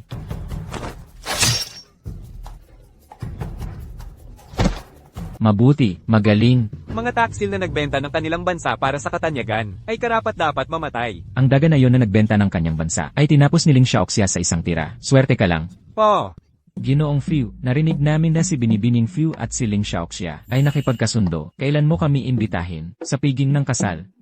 Ang tanyag na manor ng espada na may manugang na tulad ni Ling Xiaoxia para tumulong, hindi makakalimot sa amin kapag tumaas na kayo sa mundo ng martial, di ba? Bakit pa maghihintay ng itinakdang araw? Uminom na tayo ngayon, bago bumaba ng bundok. Ano sa tingin mo? Mabuti. Doble na pagdiriwang iyon. Ngayong gabi, inom tayo hanggang sa bumagsak. Hahaha. Ang galing sa martial arts ni Ling Xiaoxia ay walang kapantay, at ang kanyang pagiging matuwid ay walang hangganan. Alam ng aking anak na babae na siya ay mahina ang ulo, at malamang ay hindi karapat-dapat sa tanyag na manor ng espada. Yunlong, hahamakin mo ba ako dahil mabagal at mahina sa martial arts? Mula pa sa simula, hindi mo ako hinamak dahil bulag ako. Paano ko kayang hamakin ka? Kaya pag-ibig na magkabilang panig, magpakailanman. Ipamahagi ang mga imbitasyon sa kasal sa malalayong lugar. Makalipas ang 3 araw, papupuntahin ko ang lahat ng mga mahahalagang tao sa aking sikat na tahanan ng espada, upang masaksihan ang kagandahang loob ng aming magiging manugang. Salamat sa iyong pagpapala, Ginoong Zai. Binibini. Bagamat si Ginoong Ling ay isang walang kapantay na mandirigma, bulag pa rin siya. Kung malaman ito ng ating mga kamag-anak at kaibigan, tatawanan nila tayo hanggang mamatay. Huwag kang magsalita ng kung ano-ano. Yunlong, huwag mong pansinin ang kalokohan ni Xiaomi. Kinkyu, sa loob ng 3 araw, bibigyan kita ng isang piging ng kasal na yayanig sa buong mundo. Pagbati, mahal na hari. Panginoong Sato, lipunin ng sikat na tahanan ng espada.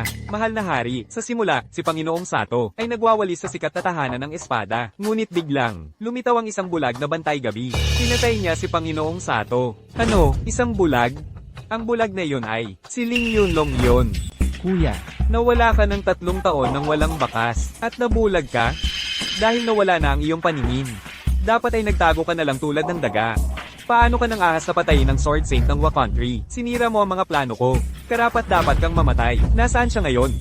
nasa Famous Sword Manor pa rin. Pagkatapos ng kamatayan ni Wang Qian, balak niyang pakasalan ang anak na babae ng Famous Sword Manor, Fu Qingqiu, Ling Yunlong. Noon, sinabi mo na wala kang interes sa kapangyarihan. Iniwan mo ang titulo ng Prince of the Northern Garrison, at umalis ng walang sabi-sabi. Naiintindihan ko na, gusto mong gamitin ang Famous Sword Manor bilang hakbang, upang pag-isahin ang buong mundo ng martial arts. Ling Yunlong, pareho tayo. Ang ating panghuling layunin ay umakyat sa trono ng emperador. Prince of the Northern Garrison. Dapat ay sumang-ayon ka pa rin sa mga tuntunin ng aming Wakountry. Ang aming Wakountry ay magpapadala ng aming pinakamalakas na mga master upang tulungan kang umakyat sa trono. Mabuti.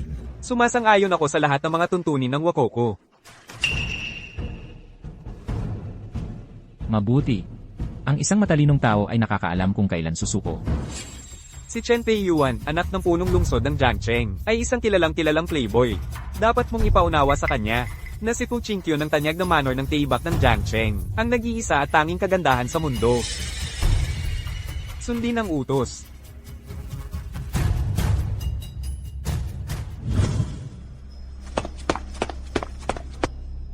Ulat, humihiling ng pakikipagkita si Ling Yunlong. Bilisan mo, buksan ang pangunahing tarangkahan para tanggapin siya. Dalhin agad si Ling Yunlong sa akin. Opo.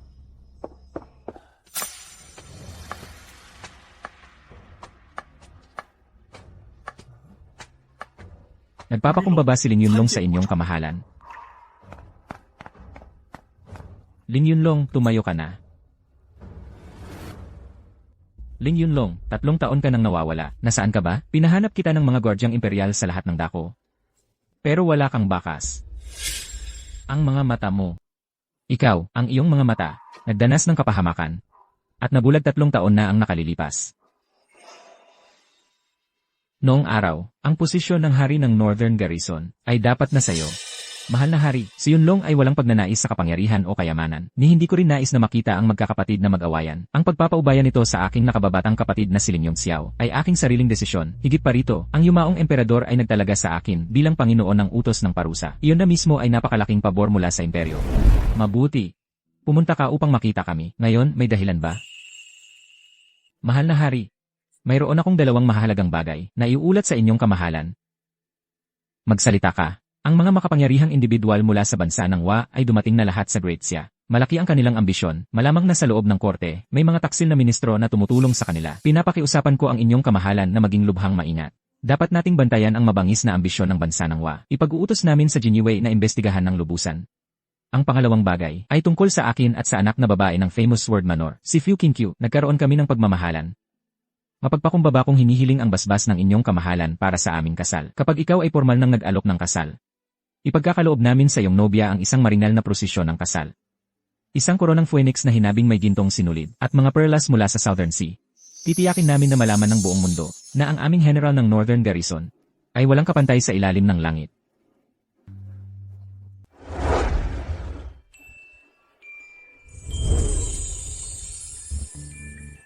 Xiaomi, anong tingin mo sa wedding dress na ito? Maganda ba? Maganda? Napakaganda. Hindi mo alam kung gaano ito kaganda. Ang ating dalagang amo ay dati nang maganda na parang diwata. Ngayon, sa wedding dress na ito, wala nang mas hihigit pa sa kagandahan niya. Sayang lang at hindi ito makikita ng bulag na yun. Inay, hayaan ninyo po akong magpaliwanag. Pakiusap, hayaan ninyo po akong magpaliwanag. Inay.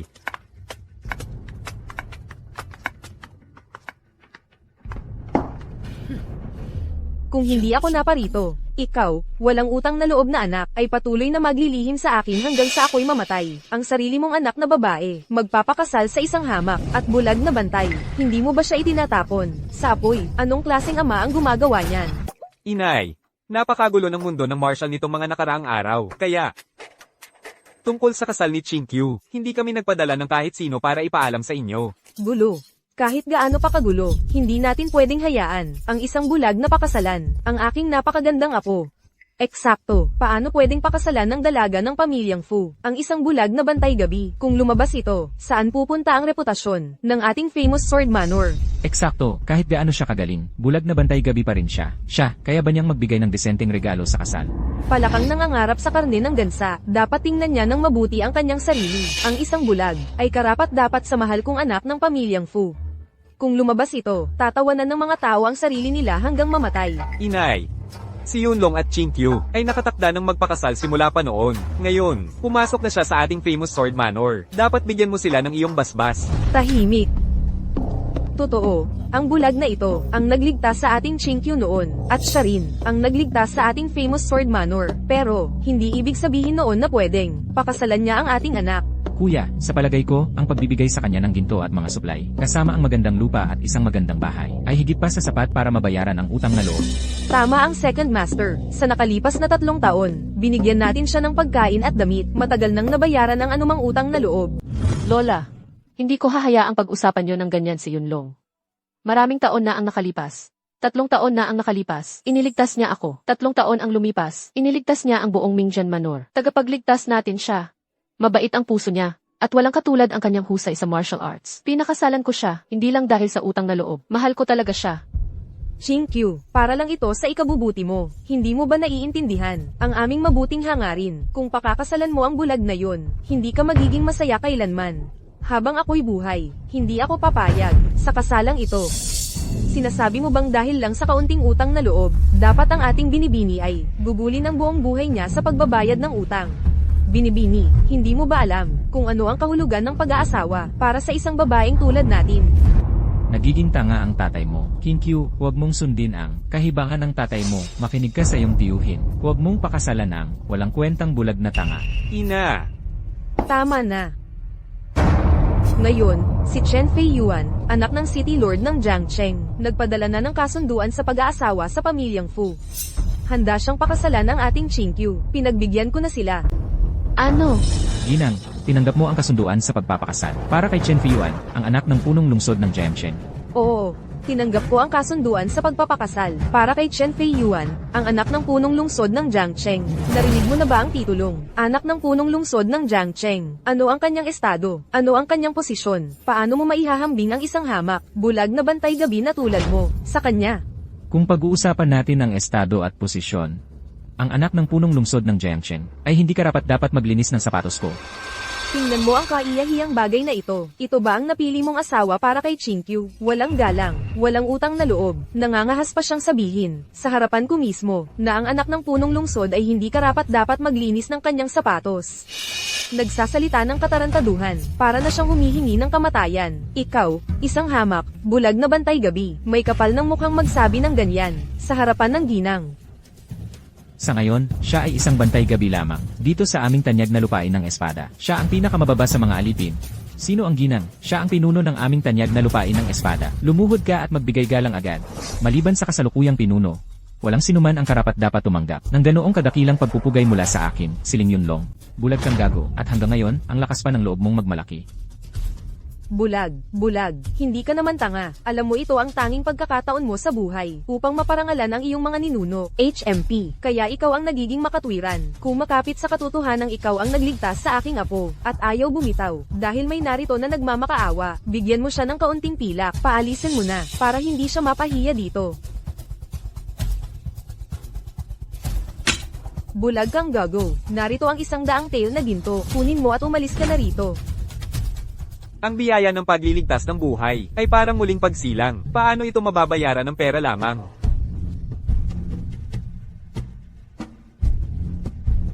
Lola, gusto ko talagang pakasalan si Ling Yunlong. Nakikiusap ako, Lola, ipagkaloob mo ang hiling ko. Kung talagang itinuturing mo akong iyong apo, manindigan ka sa tabi ko. Ako ang magpapasya para sa iyo. Lola, sa buhay na ito, wala akong papakasalan kundi siya. Kung hindi ka sang-ayon, magtatakas ako kasama niya at maglalaboy sa mundo. Bulag kang gago. Anong klaseng gayuma ang ibinigay mo sa kanya para ganyan niya akong galitin?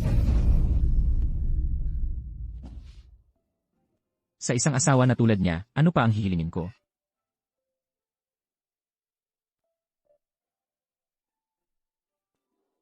Huwag kang mag-alala. Hindi kita hahayaang maglakwat sa mundo, kasama ko. Sa halip, gagawin kong ipagmalaki ako ng buong Pamos Sword Menor. Proud of me. Katarantaduhan. Mga gwardya, palabasin ninyo ang bulag at mabahong ito. Anak ng Panginoon ng lungsod ng Jiangcheng. Dumating na si Ginoong Chen Fei Yuan.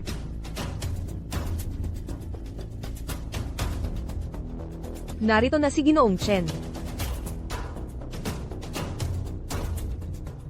Pinaparangalan kami ng kanyang pagdating. Isang karangalan para sa aming munting Sword Manor.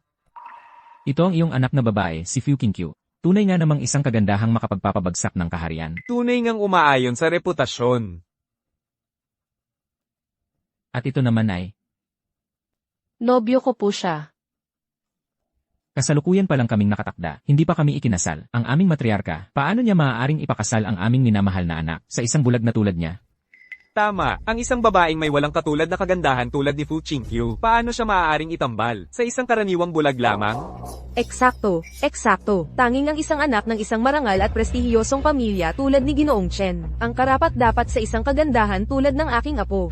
Lola, ang gusto mo ay isang pag-aasawang pantay-pantay. Ang gusto ko ay isang pag-aasawang may tunay na pag-ibig. Sinabi ko na ito dati. Ako, si Fu Qingqiu, ay hindi magpapakasal kanino man maliban kay Yunlong.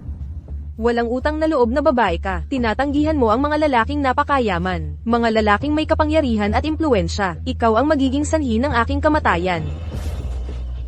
Pakiusap. Huwag po kayong magalit, ginang. Ang pagpapahiya sa isang bulag, wala yan para kay binatang Ginoong Chen. Kaya niya yan, sa isang kisap mata lang. Dalhin dito ang aking mga handog sa kasunduan. Hayaan nating makita ng lahat. Ang unang handog na ito ay isang pamanang-ari ng pamilya Chen, isang peres ng dragon at phoenix na pulseras. Nagkakahalaga ng 10,000 ginto. Ang pangalawang handog na ito ay isang makinang na perlas mula sa South Sea. Nagkakahalaga ng 100,000 ginto. Masyado naman pong mapagbigay ito. Ang pangatlong handog na ito ay isang gintong jade bodha mula sa dating pamilyang imperial. Nagkakahalaga ng 1,000,000 ginto. Alam ni binatang Ginoong Chen na ako ay relihiyosa. Ibinigay niya sa akin ang gininto ang Buddha na jade na ito. Ito mismo ang gusto ko. Ang pang-apat na bigay pamanhikan ay libu-libong ektarya ng matabang lupa malapit sa Jiangchen, kasama ang libu-libong pamilyang nangungupahan. Sapat para sa buong tanyag na manor ng espada, na mamuhay ng marangya sa mga susunod na henerasyon. Diyos ko, libo-libong ektaryang lupa, libo-libong pamilyang nangungupahan. Si binatang Ginoong Chen lang, ang may ganoong kayamanan. Ito ang tunay na marangal na pamilya. Ito ang tunay na pamana. Bulag, hindi mo karapat-dapat na makita ang mga bigay pamanhikan na inihanda ko. Napakaganda ng mga ito, pero maririnig mo ang sinasabi nila, di ba? Ito ang pagkakaiba ng isang mayaman at prestihiyosong pamilya, at ng isang tulad mo, parang isang tunay na dragon na lumilipad sa kalangitan. Kumpara sa isang langgam na naghihirap sa puti, walang paghahambing. Siyempre wala, ang bulag na tandang ito, ay hindi karapat-dapat maglinis, ng sapatos ni binatang Ginoong Chen. Ling Yunlong, nakikita mo na ngayon, di ba? Ang mahal na anak na babae ng aming pamilyang Fu, ay karapat-dapat lamang sa isang tulad ni Young Master Chen. Isang tunay na dragon sa mga lalaki. Bulag kang gago, nakikita mo na ang pagkakaiba, umalis ka na lang, tigilan mo ang pagpapapansin. Ang mga tinatawag na regalong pangkasal na ito, ay wala. Ang ibibigay ko kay King Q ay isang maringal na prosesyon ng kasal, isang koronang phoenix na ginto ang sinulid, isang kasal na ipinag-utos ng hari mismo. Isang maringal na prosesyon ng kasal, isang koro ng phoenix na ginto ang sinulid. Akala mo ba ang aking famous sword manor ay isang tahanan ng tsaa o bar, kung saan ka basta-basta magsasalita ng kalokohan? Ang koro ng phoenix na ginto ang sinulid na iyan, ay isang bagay para lamang sa mga prinsesa ng hari. Ikaw na hamak na bantay gabi, paano mo nagawang banggitin pa iyan? Gusto mo bang ang aking pamilyang Fu ay mawalan ng ulo dahil sa iyo? Yunlong, tumigil ka. Ang mga salitang lumalampas sa kagalangan ay hindi para sabihin mo, humingi ka agad ng paumanhin sa matriarch. Yunlong, tumigil ka sa pagsasalita. Pakiusap, nakikiusap ako, huwag ka nang magsalita pa. Sigurado akong hindi mo pa nahahawakan ang dahon ng ginto, hindi pa nga nakakakita. Malamang nakakita ka ng koro ng papel, sa isang bodhisattva na luwad sa sirang templo, at inakala mong kayamanan iyon. HMPH, isang kasal na ipinag-utos ng hari, bulag kang gago. May lakas ka talaga ng loob na sabihin yan. Sa anong katayuan? Alam mo ba kahit kung saang direksyon? Nakaharap ang mga tarangkahan ng palasyo, at magagawa mong isang patang pamilyang hari? Wala ka bang hiya? Bulag, hindi ko noon napagtanto na ikaw pala ay isang hambog na mapagpanggap. Batay lamang sa mga salitang ito, maaari akong magpetisyon sa aking ama na hatulan kang kagad na bitayin. At paano kung kaya ko? Sige, Ginoong Chen, paano kung ganito? Bigyan natin ang bulag na ito ng pagkakataon. Hayaan siyang magharap ng ilang regalo para sa kasal. Kung siya, hindi makapantay sa iyong mga regalo. Ang sikat na manor ng espada ay tiyak na magbibigay sa iyo, Ginoong Chen, ng wastong paliwanag. Gusto ko talaga, panoorin ang isang asong tulad mo na nagmamalaki at magpakahirap ng walang saysay.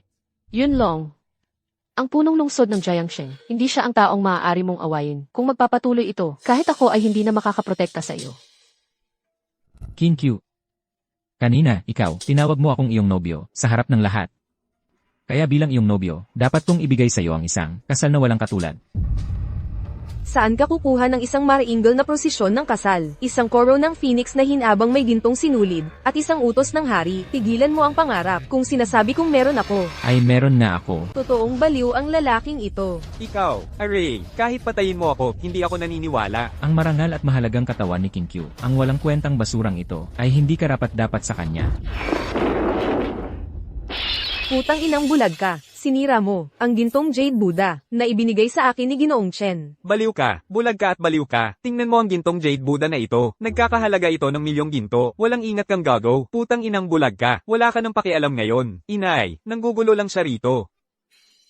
Paumanhin, siling Yunlong, bigla lang siyang nagpadala sa init ng ulo. Isang taos pusong pagkakamali lang iyon. Lumuhod ka ngayon, humingi ka ng tawad kay Lola at kay Ginoong Chen. Kung hindi, mapapahamak ang buhay mo. King Q, hindi ang buhay ko ang napapahamak, ang buhay nila. Yunlong, gumawa ka ng napakalaking pagkakamali. Hindi karaniwang tao si Ginoong Chen. Siya ay ang anak ng City Lord ng Jiangchen. Ano naman, ang hari mismo ang nag-ayos ng kasal ko. Ang katayuan ko ay lampas sa kanyang imahinasyon. Ikaw ay isang bulag na bantay lang. Anong katayuan ang maaari mong taglayin? Maaari bang mas mataas kaysa sa katayuan ko bilang City Lord ng Jiangchen? Mas marangal, talagang gusto mong mamatay. Ikaw mismo ang gumagawa ng libingan mo. Ngayon, papatayin kita. Yunlong, ano ba ang iniisip mo? Nandito ka pa rin, nagsasabi ng kung ano-ano. Ano ba ang dapat kong sabihin sa'yo? Nainsulto mo ang binatang si Ginoong Chen ng ganoon. Hindi natin ito palalampasin, mga gwardya. Una, gusto kong baliin ang mga binti ng bulag na ito na marumi. Parehong binti, baliin ninyo. Lola, pasensya na po. Humihingi ako ng paumanhin para kay Yunlong. Pasensya na po, talagang pasensya na po. Pakiusap, kahabagan ninyo po siya. Qin Q. Tumayo ka ngayon din. Hindi ka dapat lumuhod. Kung may dapat lumuhod, sila ang dapat lumuhod sa'yo. Ang kapal ng mukha mo, may lakas ka ng loob. Ako ang pinuno ng pamilya Fu. Paano ako luluhod sa isang bulag na tulad mo? Ang pagluhod sa akin ay isang karangalan para sa'yo. Aray, ang tigas ng ulo ng baboy na ito. Isang bulag na tanga na hindi takot sa kumukulong tubig. Ako, Poong may-ari ng mansyon, may malaking grupo ng mga tao sa labas. Nakahanay ang kanilang daladalahan, umaabot ng milya-milya. Sabi nila, ito raw ay mga bigay kasal para sa binibini. Daladalahan na umaabot ng milya-milya. mga bigay kasal. Kaninong grupo iyon? Kagalang-galang na pinuno. Ito po ay ang Jiniwei. Ang Jiniwei ay ang gwardiyang imperial. Paano kaya yun posible? Sigurado ka bang tama ang nakita mo? Ang mga uniforme ng Gwardyang Imperial ay natatangi at prestigiyoso. Hindi ako magkakamali, Ginoo. Ang Gwardyang Imperial. Impossible. Paano kaya nawala akong natanggap na abiso? Qin Q, nangako ako sa iyo ng kasal na walang katulad sa buong bansa, maging ang utos ng hari para sa kasal. Hindi ko inakala na magiging ganito itong komedya. Sa buhay na ito, titiyakin kong ikaw ay magkakaroon ng isang dakilang kasal. Hahangaan ng lahat. Dumating na ang Gwardyang Imperial. Ang tahanan ng sikat na espada. Malugod po namin kayong tinatanggap, mga pinunong sugo. Ang komandante ng Gwardyang Imperial, si Luo Jiao, ayon sa utos ng kanyang kamahalan, ay narito para kinaling Yunlong at Fu Qingqiu upang magkaisang ikasal. Ipinagkakaloob namin ang mga handog para sa kasunduan. Ang unang handog, isang koro ng gininto ang phoenix. Ang pangalawang handog, isang perlas na nagliliwanag sa gabi mula sa katimugang dagat. Ang pangatlong handog, ang ari-arian na tahanan ng dragon sa labas ng kabisera. 10,000 ektarya ng matabang lupa at 10,000 sambahayan bilang sakop. Ang pang-apat na handog, isang gininto ang talaan at batong jade ng imperyo na ipinagkakaloob kay Fu Qingqiu, anak na babae ng pamilyang Fu ng Jiangsheng. Ang titulo ng unang ranggo na babae ng korte, unang ranggo na babae ng korte, para sa unang ranggo na ginang ng biyaya. Noong nakaraan, bulag ako, at hindi ko nakilala ang isang tunay na dragon sa mga tao. Pamangkin, Tiyo, mula nang unang makita kita, alam kong ikaw ay hindi ordinaryong tao. Kasalanan ko ang pagsalita ng masakit, mangyaring patawarin mo ako. Kami ay may dalang handog na pampasaya. May dala kami ng 100 tael ng ginto bilang regalo. Ngayong alam na ninyong lahat, si Qin Q ay ang iginagalang na unang ranggo na ginang ng biyaya. Ano ang dapat ninyong gawin? Ang buong pamilya Fu ay magmamano sa unang ranggo na ginang ng biyaya. Nako, inay, hindi talaga ito tama. Si Qingqiu ay nakababata. Ikaw ang nakatatanda. Ito, tanggang anak, si Qingqiu ngayon ay ang unang ranggo na ginang ng biyaya. Lumuhad ka. Kami po ay nagpupugay sa unang ranggo na ginang ng biyaya. Lola, nahihiya talaga ako sa inyo. Tumayo na po kayo. Hindi pwede. Qingqiu, ikaw ngayon ay ang unang ranggo na ginang ng biyaya. Kami ang dapat magbigay galang sa iyo. CJ, matagal na kayong nakaluhod. Tumayo na kayo. Impossible ito. Peke lahat ito, kasinungalingan lahat ito. Imposible yan. Ang tatay ko ay nakipagkape sa gobernador ng lalawigan kanina lang ng umaga. Ni minsan, hindi niya nabanggit na may darating na Jiniwei sa Jiangsheng. Lalo na ang tungkol sa kautusan ng pagpapakasal ng hari. Bulag kang gago. Lahat ito ay gawa mo. Isang maliit na palabas lang. Akala mo mapapayuko mo ako, si Chen Fiyuan. Sa'yo? Tumahimik, ang kautosan ng pagpapakasal ng hari ay hindi maaaring pekain. HMPH. Naiintindihan ko na, dahil yon mismo ang dahilan kung bakit walang maniniwala. Kaya siya ay gumawa ng buong palabas na ito para lokohin kayo, lahat kayo. Shen Fei Yuan, naghaukay ka ng sarili mong libingan. Hindi mo maisasama ang aming pamilya Fu sa kapahamakan mo. Chen Fei Yuan, dati, pinapalampas namin ang mga kalokohan mo dahil anak ka ng punong lungsod. Binigyan ka namin ng konting pasensya, pero ngayon, mayroon na tayong kautosan ng pagpapakasal ng hari at narito na ang mga Jiniwei. Sino ka ba para magsalita ng ganyang kabalbalan? CJ, maghintay kayo hanggang sa itapon ko, kayong lahat, sa piitan. Pagkatapos ng isang round ng pagpapahirap, magkukumpisal kayo. Mga gwardya, hulihin sila. Nasa bingit ka na ng kamatayan, at wala ka pa ring pagsisisi. Commander Lu, baliin ang 2 binti niya. Opo, sir. Ikaw, ang kapal ng mukha mo. Ako ang anak ng punong lungsod ng Jiangsheng. Anak ng Lord ng River City. Kumpara sa Panginoon ng kautosan ng parusa, ano sa tingin mo? Ang Panginoon ng kautosan ng parusa. Hindi. Impossible. Ipinagkaloob ng yumaong emperador. Siya ang may kapangyarihan sa lahat ng parusa sa buong bansa. Si Ling Yunlong, ang nagpapatupad ng parusa ng langit. ang ating dakilang siya, Panginoon ng kautosan ng parusa. Ang nagpapatupad ng parusa ng langit, hawak ang kapangyarihan sa buong kaharian. Ito ay ipinagkaloob ng yumaong emperador, ang kapangyarihan sa buhay at kamatayan. Pangalawa lamang sa isa, nakatataas sa libo-libo, isang tunay na dakilang tao. Buti na lang, nakapigil tayo sa tamang oras. Kung hindi, sa susunod na sandali, natanggalan na sana tayo ng ulo. Dahil sinimulan mo na ang palabas na ito, tapusin mo na rin. Kahit papaano, pwede mong sabihin. Kahit ano ang gusto mo ngayon, pwede ko ring sabihin na ako ang Jade Emperor. Walang hiya kang gago. Ah! Ikaw, ang kapal ng mukha mo. Ang pagbaliin ng iyong mga binti ay upang magbago ka na. Kung mananatili kang matigas ang ulo, ang iyong ama, bilang Lord ng River City, ay pwede ko ring tanggalin. Sino ang may kapal ng mukha para tanggalin ako bilang Lord? Itay, kailangan mong ipagtanggol ako. Itay. Sino ang may gawa nito? Lumapit ka. Ako, commander ng Imperial Guard, Luo Jiao. Commander, siksuming na matandang gago. Ang kapal ng mukha mong magpanggap sa kanya. Mga gwardya, hulihin ang dalawang ito. Mga impostor, dakpin sila. Inalis ng hari ang posisyon ng commander kahapon. Wala pa kaming oras na ipahayag ito sa publiko. Kung walang kautusang imperial na may selyo ng hari, hindi ito mapagkakatiwalaan. Itay, patayin silang lahat. Lahat sila. Gusto kong mamatay sila. Mamatay sa harap ng aking mga mata. Chen Hongyuan. Dilat na dilat ang mga mata mo, at tingnang mabuti. Ano ito? Ang kautusan ng parusa. Ikaw ba ay tagapagpatupad ng kautusan? Ang mabubuti sa mundo ay gagantimpalaan. Ang masasama sa mundo ay parurusahan. Ako ang nagpapatupad ng parusa ng langit. Itay, ikaw ang Panginoon ng Jiangcheng. Tumahimik ka, walang utang na loob na anak, Panginoong Arbiter. Hindi ko nakilala ang inyong kadakilaan. Nakikiusap ako sa inyong kahabagan, Panginoon ko. Ang anak ko ay walang alam. Nakikiusap ako sa inyong kahabagan, Panginoon ko. Ipagkaloob ninyo ang kanyang buhay. Tatay, isang bulag na mabaho lang siya. Paano siya maaaring maging ang arbiter ng parusa? At kahit na siya nga, ano naman, kayo ang City Lord ng Jiangcheng. Tumahimik ka, walang utang na loob na anak, wala kang kaalam-alam kung ano ang kinakatawan ng mandato ng parusa. Hanggat ang mandato ng parusa ay nasa kanyang mga kamay, siya ang arbiter ng parusa, ang mga salitang nagpapatupad ng makalangit na katarungan sa ngalan ng langit. Hindi mo ba nauunawaan ang kahulugan nito? Sa ngalan ng langit. Panginoong arbiter, nagkamali ako, Panginoong arbiter. Maaari po bang ipagkaloob ninyo ang aking buhay?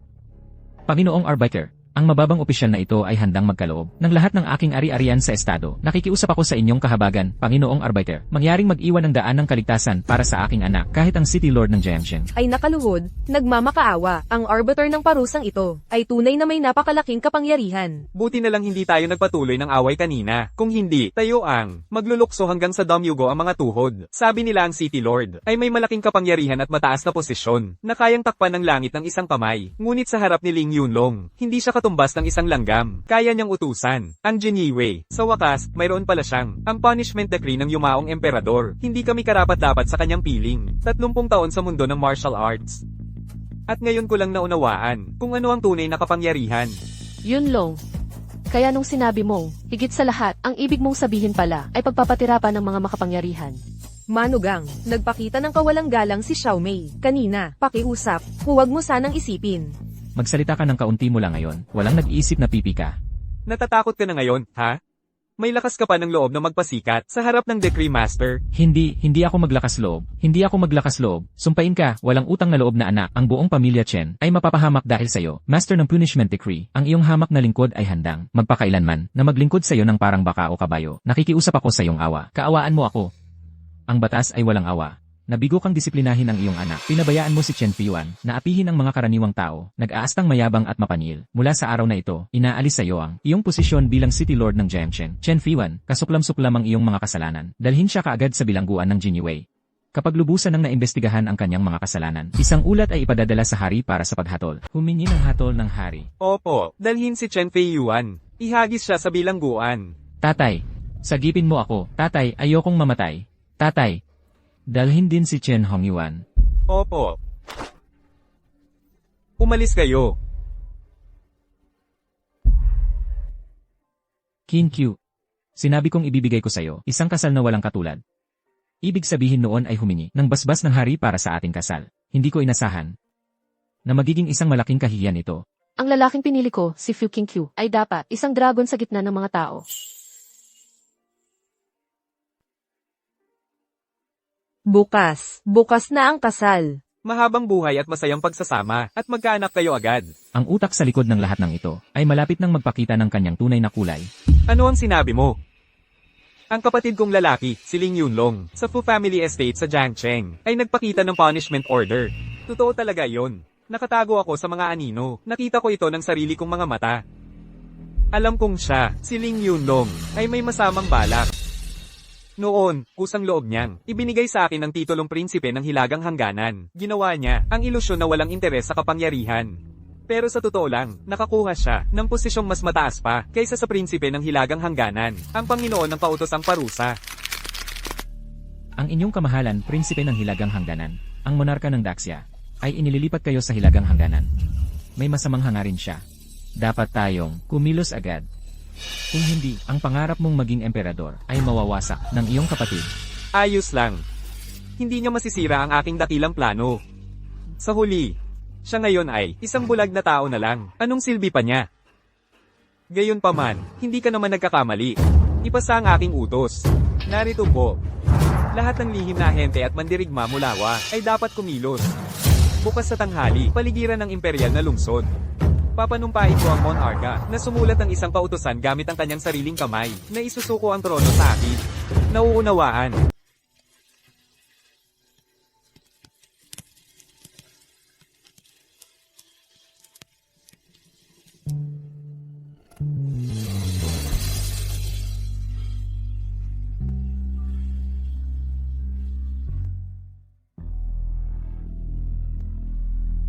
Yunlong, ang ganda sa ilalim ng belo. 3 taon kong hinintay ito. Mula ngayon, ako na ang iyong asawa sa harap ng batas. Kasalanan ko na pinaghintay kita ng napakatagal. Ano yon?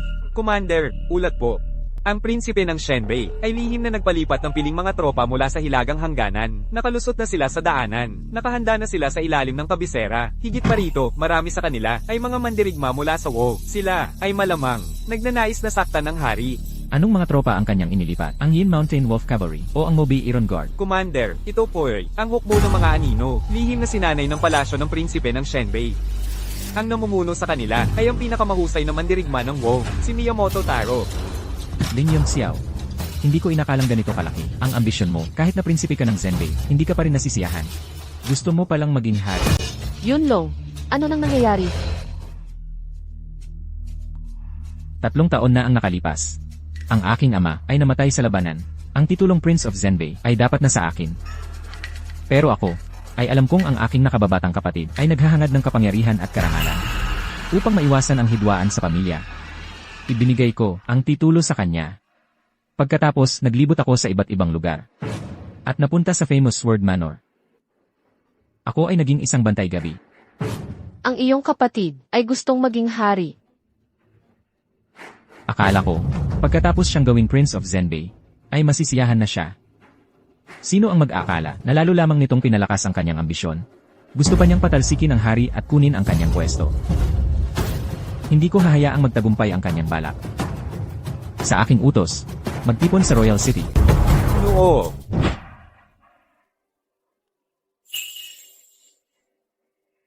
Qin Q. May mahalagang bagay akong kailangang asikasuhin. Alam ko. Sige, gawin mo ang dapat mong gawin. Maghihintay ako sa iyo sa tanyag na lupain ng tabak. Maghihintay ako sa iyong pagbabalik. Sandali. Ang aking tanyag na lupain ng tabak, bagamat ito ay kilala sa mga tabak, mayroon din kaming isang mahiwagang baluti.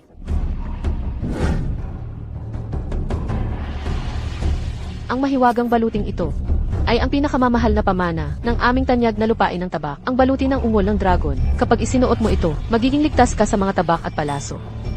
Noong mga nakaraang taon, aking lolo ang gumamit nito upang hadlangan ang 12 palaso. Ngayon, magagamit mo ito upang hadlangan ang mga balak at pakana ng iyong kapatid. Maghihintay ako sa iyong ligtas na pagbabalik. Palagi. Hihintayin kita palagi. Sa buhay na ito. At sa susunod. CJ. Babalik akong ligtas, pangako. Hintayin mo ako. Isuot mo itong baluti. Mas lalo kang kamukha ng Fai Lingzu ngayon. Ang galing ng dating. Sa buhay kong ito, ang aking espada ay isasaga ko lang para sa dalawang uri ng tao, mga kaaway. O ikaw. CJ, ingat ka. Sa totoo lang, may isa pa akong bagay. Itinatago ko ito sa'yo. Huwag mong sabihin. Ihintayin kitang bumalik at sabihin sa akin. Tandaan mo ito. May sasabihin ka pa sa akin. Dapat kang bumalik. CJ, hintayin mong ako'y bumalik.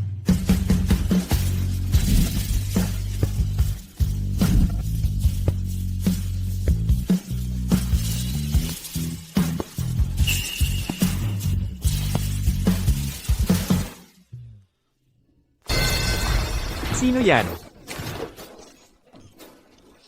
Lord Miyamoto. Nagpadala na ako ng maraming eksperto para paligiran ng palasyo. Ang palasyo ay aasa sa inyong dalawa. Ngayong araw, sinumang maglakas loob na humadlang sa daan ng kanyang kataas-taasan ay mamamatay. Mabuti. Kung tayo ay magtatagumpay, magkakaroon tayo ng walang katapusang kayamanan at karangyaan. Ito ang benepisyo ng pagsuporta sa tagapagmana. Pagkatapos nating magtagumpay, hindi lamang tayo makakaranas ng walang katapusang kayamanan sa buhay na ito. Maging ang ating mga anak at mga apo ay makakaranas ng walang katapusang kayamanan. Nakakalungkot lang na wala kayong mga anak o apo. Sino? Sino yan? Ako. Sino ang tanga? Na hindi alam kung sino kami. Kami ay mula sa 12 constellations, Rooster at Dog. Ang 12 constellations. Si Lin Yunxiao ay umabot pa ng pag-recruit ng ganitong klaseng basurang mababang uri sa kanyang hanay. Akala ko ay isang martial arts master. Sa halip, isang bulag pala. Isang bulag? Bulag nga siya. Alam ko na, nakita na kami ang 12 constellations at naglakas loob ka pang maging ganoon ka palalo. Palalo, hindi mo ako kilala. Hindi mo alam na kadalasan, mas palalo pa ako kaysa rito. Sabi ko na nga ba, ang tapang mo namang magmalaki. Sa harap naming 12 tagapagbantay ng langit. Nagmamalaki. Hindi mo alam kung sino ako. Hindi mo alam na kadalasan, mas malala pa ang pagmamalaki ko kaysa rito. Gusto mo yatang mamatay. Sino ka ba? Ang pagpatay sa'yo. Parang pagpapatay lang ng langaw.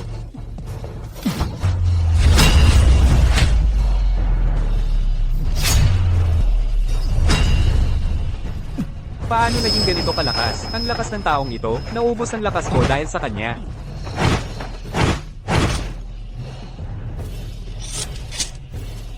Yuji! Yuji! Anong ginagawa mo dyan? Patayin mo na siya. Hindi niya ako kayang patayin. Sa halip, patay na siya. Kalokohan. Ang galing ni Yuji sa martial arts ay isa sa pinakamagaling. Sa buong Jiangho, paano mo magagawang patayin siya kung bulag ka? Yuji! Anong nangyayari? Yuji! Yuji! Yuji! Pinatay mo talaga siya. Sinabi ko sa'yo na gagawin ko. Pero hindi ka naniniwala sa akin, kaya ang susunod na mamamatay ay ikaw.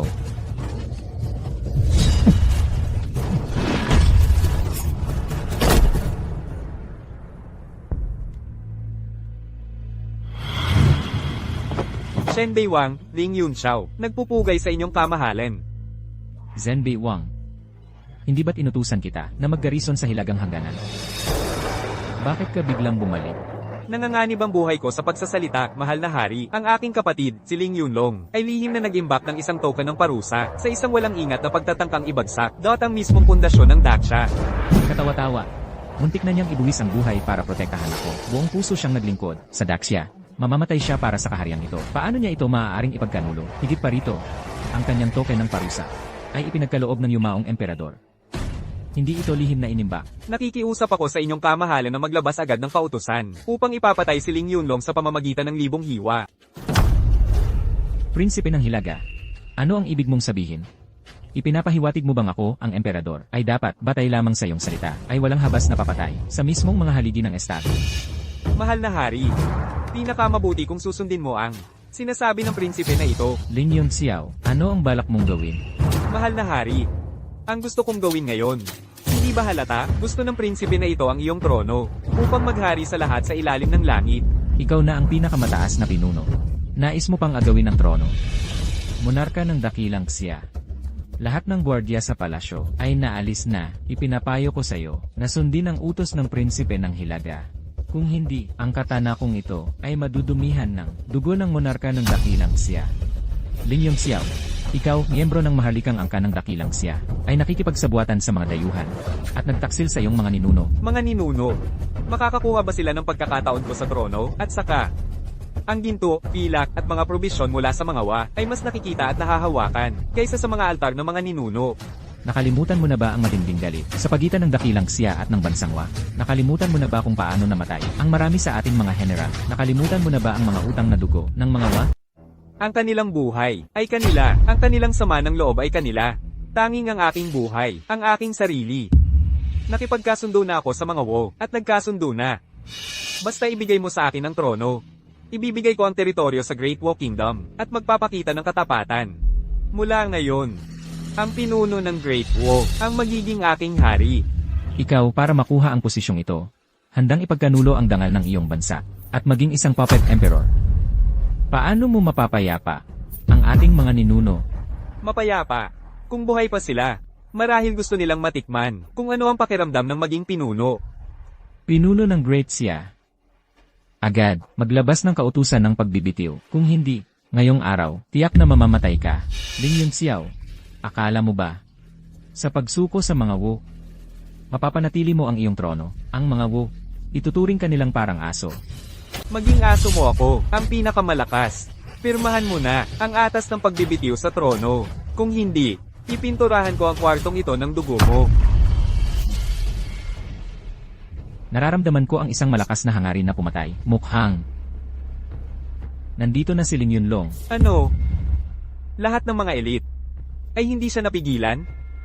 Huwag kayong mag-alala, ang inyong kamahalan. Nandito ako, hindi siya makikialam sa pag-akyat mo sa trono.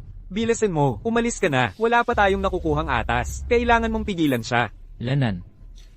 Ang inyong kamahalan, pirmahan mo na ang atas. Pirmahan mo na. Nandito na si Ling Yunlong. Nandito na siya, Ling Yongxiao, dumating na ang oras mo.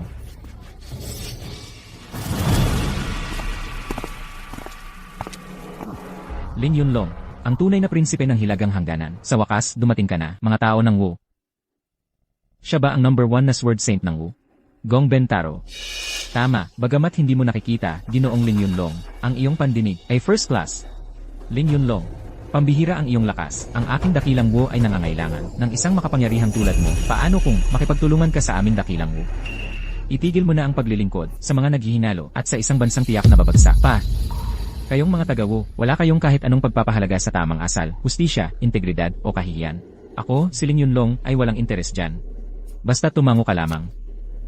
Bukas, sa Gintong Luan Hall ay magiging iyong mapalad na araw ng pag-akyat sa trono at pagtatatag ng bagong panahon. Ang aking dakilang Wu ay maaaring tulungan kang maging ang pinuno ng dakilang siya. Paano naman ang aking kapatid? Hindi ba't sinabi mong tutulungan mo siya na umakyat sa trono? Ang aking dakilang Wu ay palaging nakikipagtulungan lamang sa malalakas, basta't handa ka na sumali sa aking dakilang Wu. Saka, ang aking dakilang Wu ay ihahatid si Ling Yongxiao ng personal sa iyong mga kamay para gawin mo ang anumang naisin mo sa kanya. Ang tanga ng aking nakababatang kapatid, nakakatawa talaga. Naniniwala pa siya na tutulungan siya ninyong mga hapon. Hindi niya alam na kapag wala na siyang silbi, kakalimutan niyo siya nang walang pag-atubili. Hahaha, Ling Yunlong, may isang matandang kasabihan sa dakilang siya. Ito ay tinatawag na ang matalinong tao ay marunong umurong. Ngayon, ang pinuno ng dakilang siya ay nasa kamay na namin mga hapon. Sa iyong lakas lamang, paano mo mapipigilan ang agos ng kasaysayan? Sa dugo at buto ng mga anak ng dakilang siya, hindi kailanman nagkaroon ng salita para yumukod sa mga taksil na hayop. Ang meron kami ay ang hangaring patayin ang bawat hapon. At ang espada para gawin ito. Hindi ko inakalang mayroon talagang tao sa mundong ito na hindi natatakot sa kapangyarihan, na hindi natatakot sa kamatayan. Mabuti. Ling Yunlong, ako si Miyamoto Taro. Iginagalang kita bilang isang taong puno ng damdamin at tapang. Pagkatapos ng labanang ito, ako ay magbibigay sa iyo ng disenteng living. Hindi ako katulad mo. Pagkatapos kitang patayin, sisiguraduhin kong walang ni isang hapon ang mabubuhay. Dudurugin ko ang mga buto mo. Hayaan mong ipakita ko sa iyo ang Niten Ichiryu na estilong panlaban ng espada. Komisan. Tikman mo ito. Estilong Niten Ichiryu. Hiwa ng kawalan.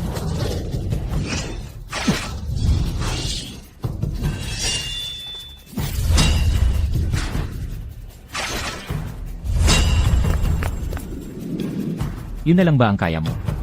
Ngayon, ako naman ang mananakit. Ibon ng preyong sumisibad sa hangin isang araw. Tumataas ng 70,000 li ng diretsyo. 70,000 li. Ang pagsanib ng diwa ng tula, sa sining ng paghawak ng espada. At paglikha ng sarili mong estilo, ang iyong Hapons na estilong panandata ay parang laro ng bata. Walang lalim talaga. Ang Naiten Ichiryu ay teknik lamang sa pinakamabuti. Ngunit ang aking dakilang siya na may 5,000 taon ng kasaysayan ay nagsasalita ng daan. Ang daan. Ang daan. Kendo, imposible yan. Ang sinig ng espada ng ating dakilang bansa, ang pinakamalakas. Ang paaralang Naiten Ichiryu ng sining ng espada, ang pinakamalakas, Naiten Ichiryu. Void Slash.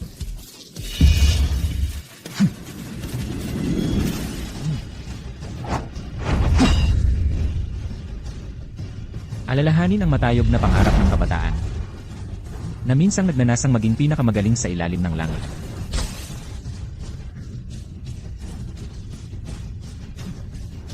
Hayaan mong sabihin ko sa iyo ang isang lihim. Hindi ako nabulag kailanman.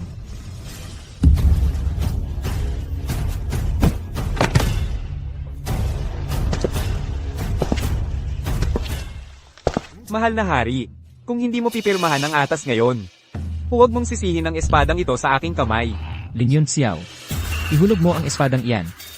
Kapatid, ikaw. Nakikita mong buhay pa ako. Dapat ay nabigo ka. Ibinigay ko sa iyo ang trono ng hilagang hangganan. Dahil ayaw kong makita na maglalaban ang magkapatid, ikaw. At hindi ka pa rin kontento. Huwag mong isipin na sapat na ang pagbibitiw sa titulo ng hari ng hilagang hangganan para mapalayas ako. Mula pa noong bata tayo, lagi sinasabi ni tatay na isinilang kang commander.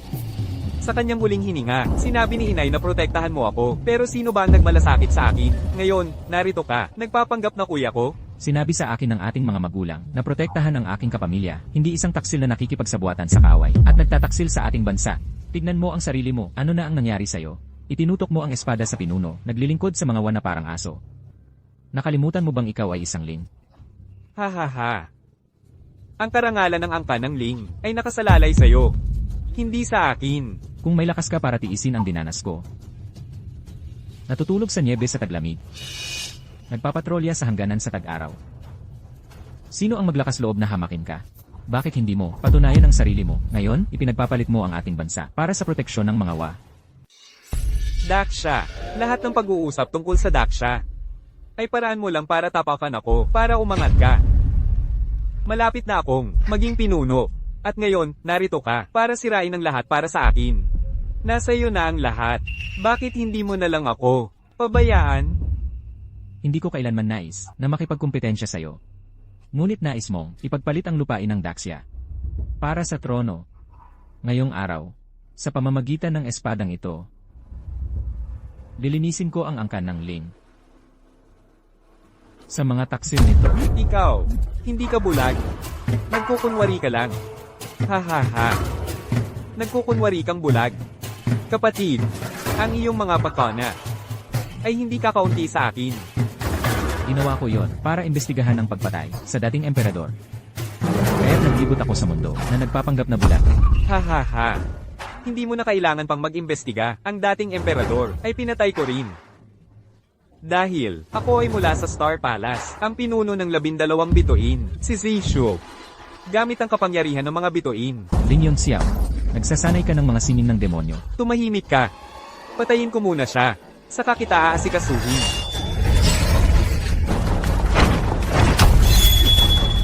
Sa loob ng maraming taon, hindi ka nagbago, handang-handang kang magsapanganib. Nailantad ang iyong mga mahalagang punto. Iyan mismo ang dahilan kung bakit hindi mo ako kayang talunin.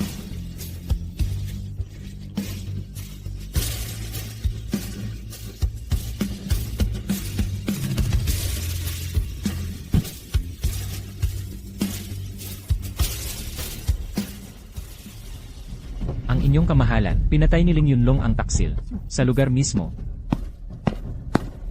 Maaari na kayong tumayo.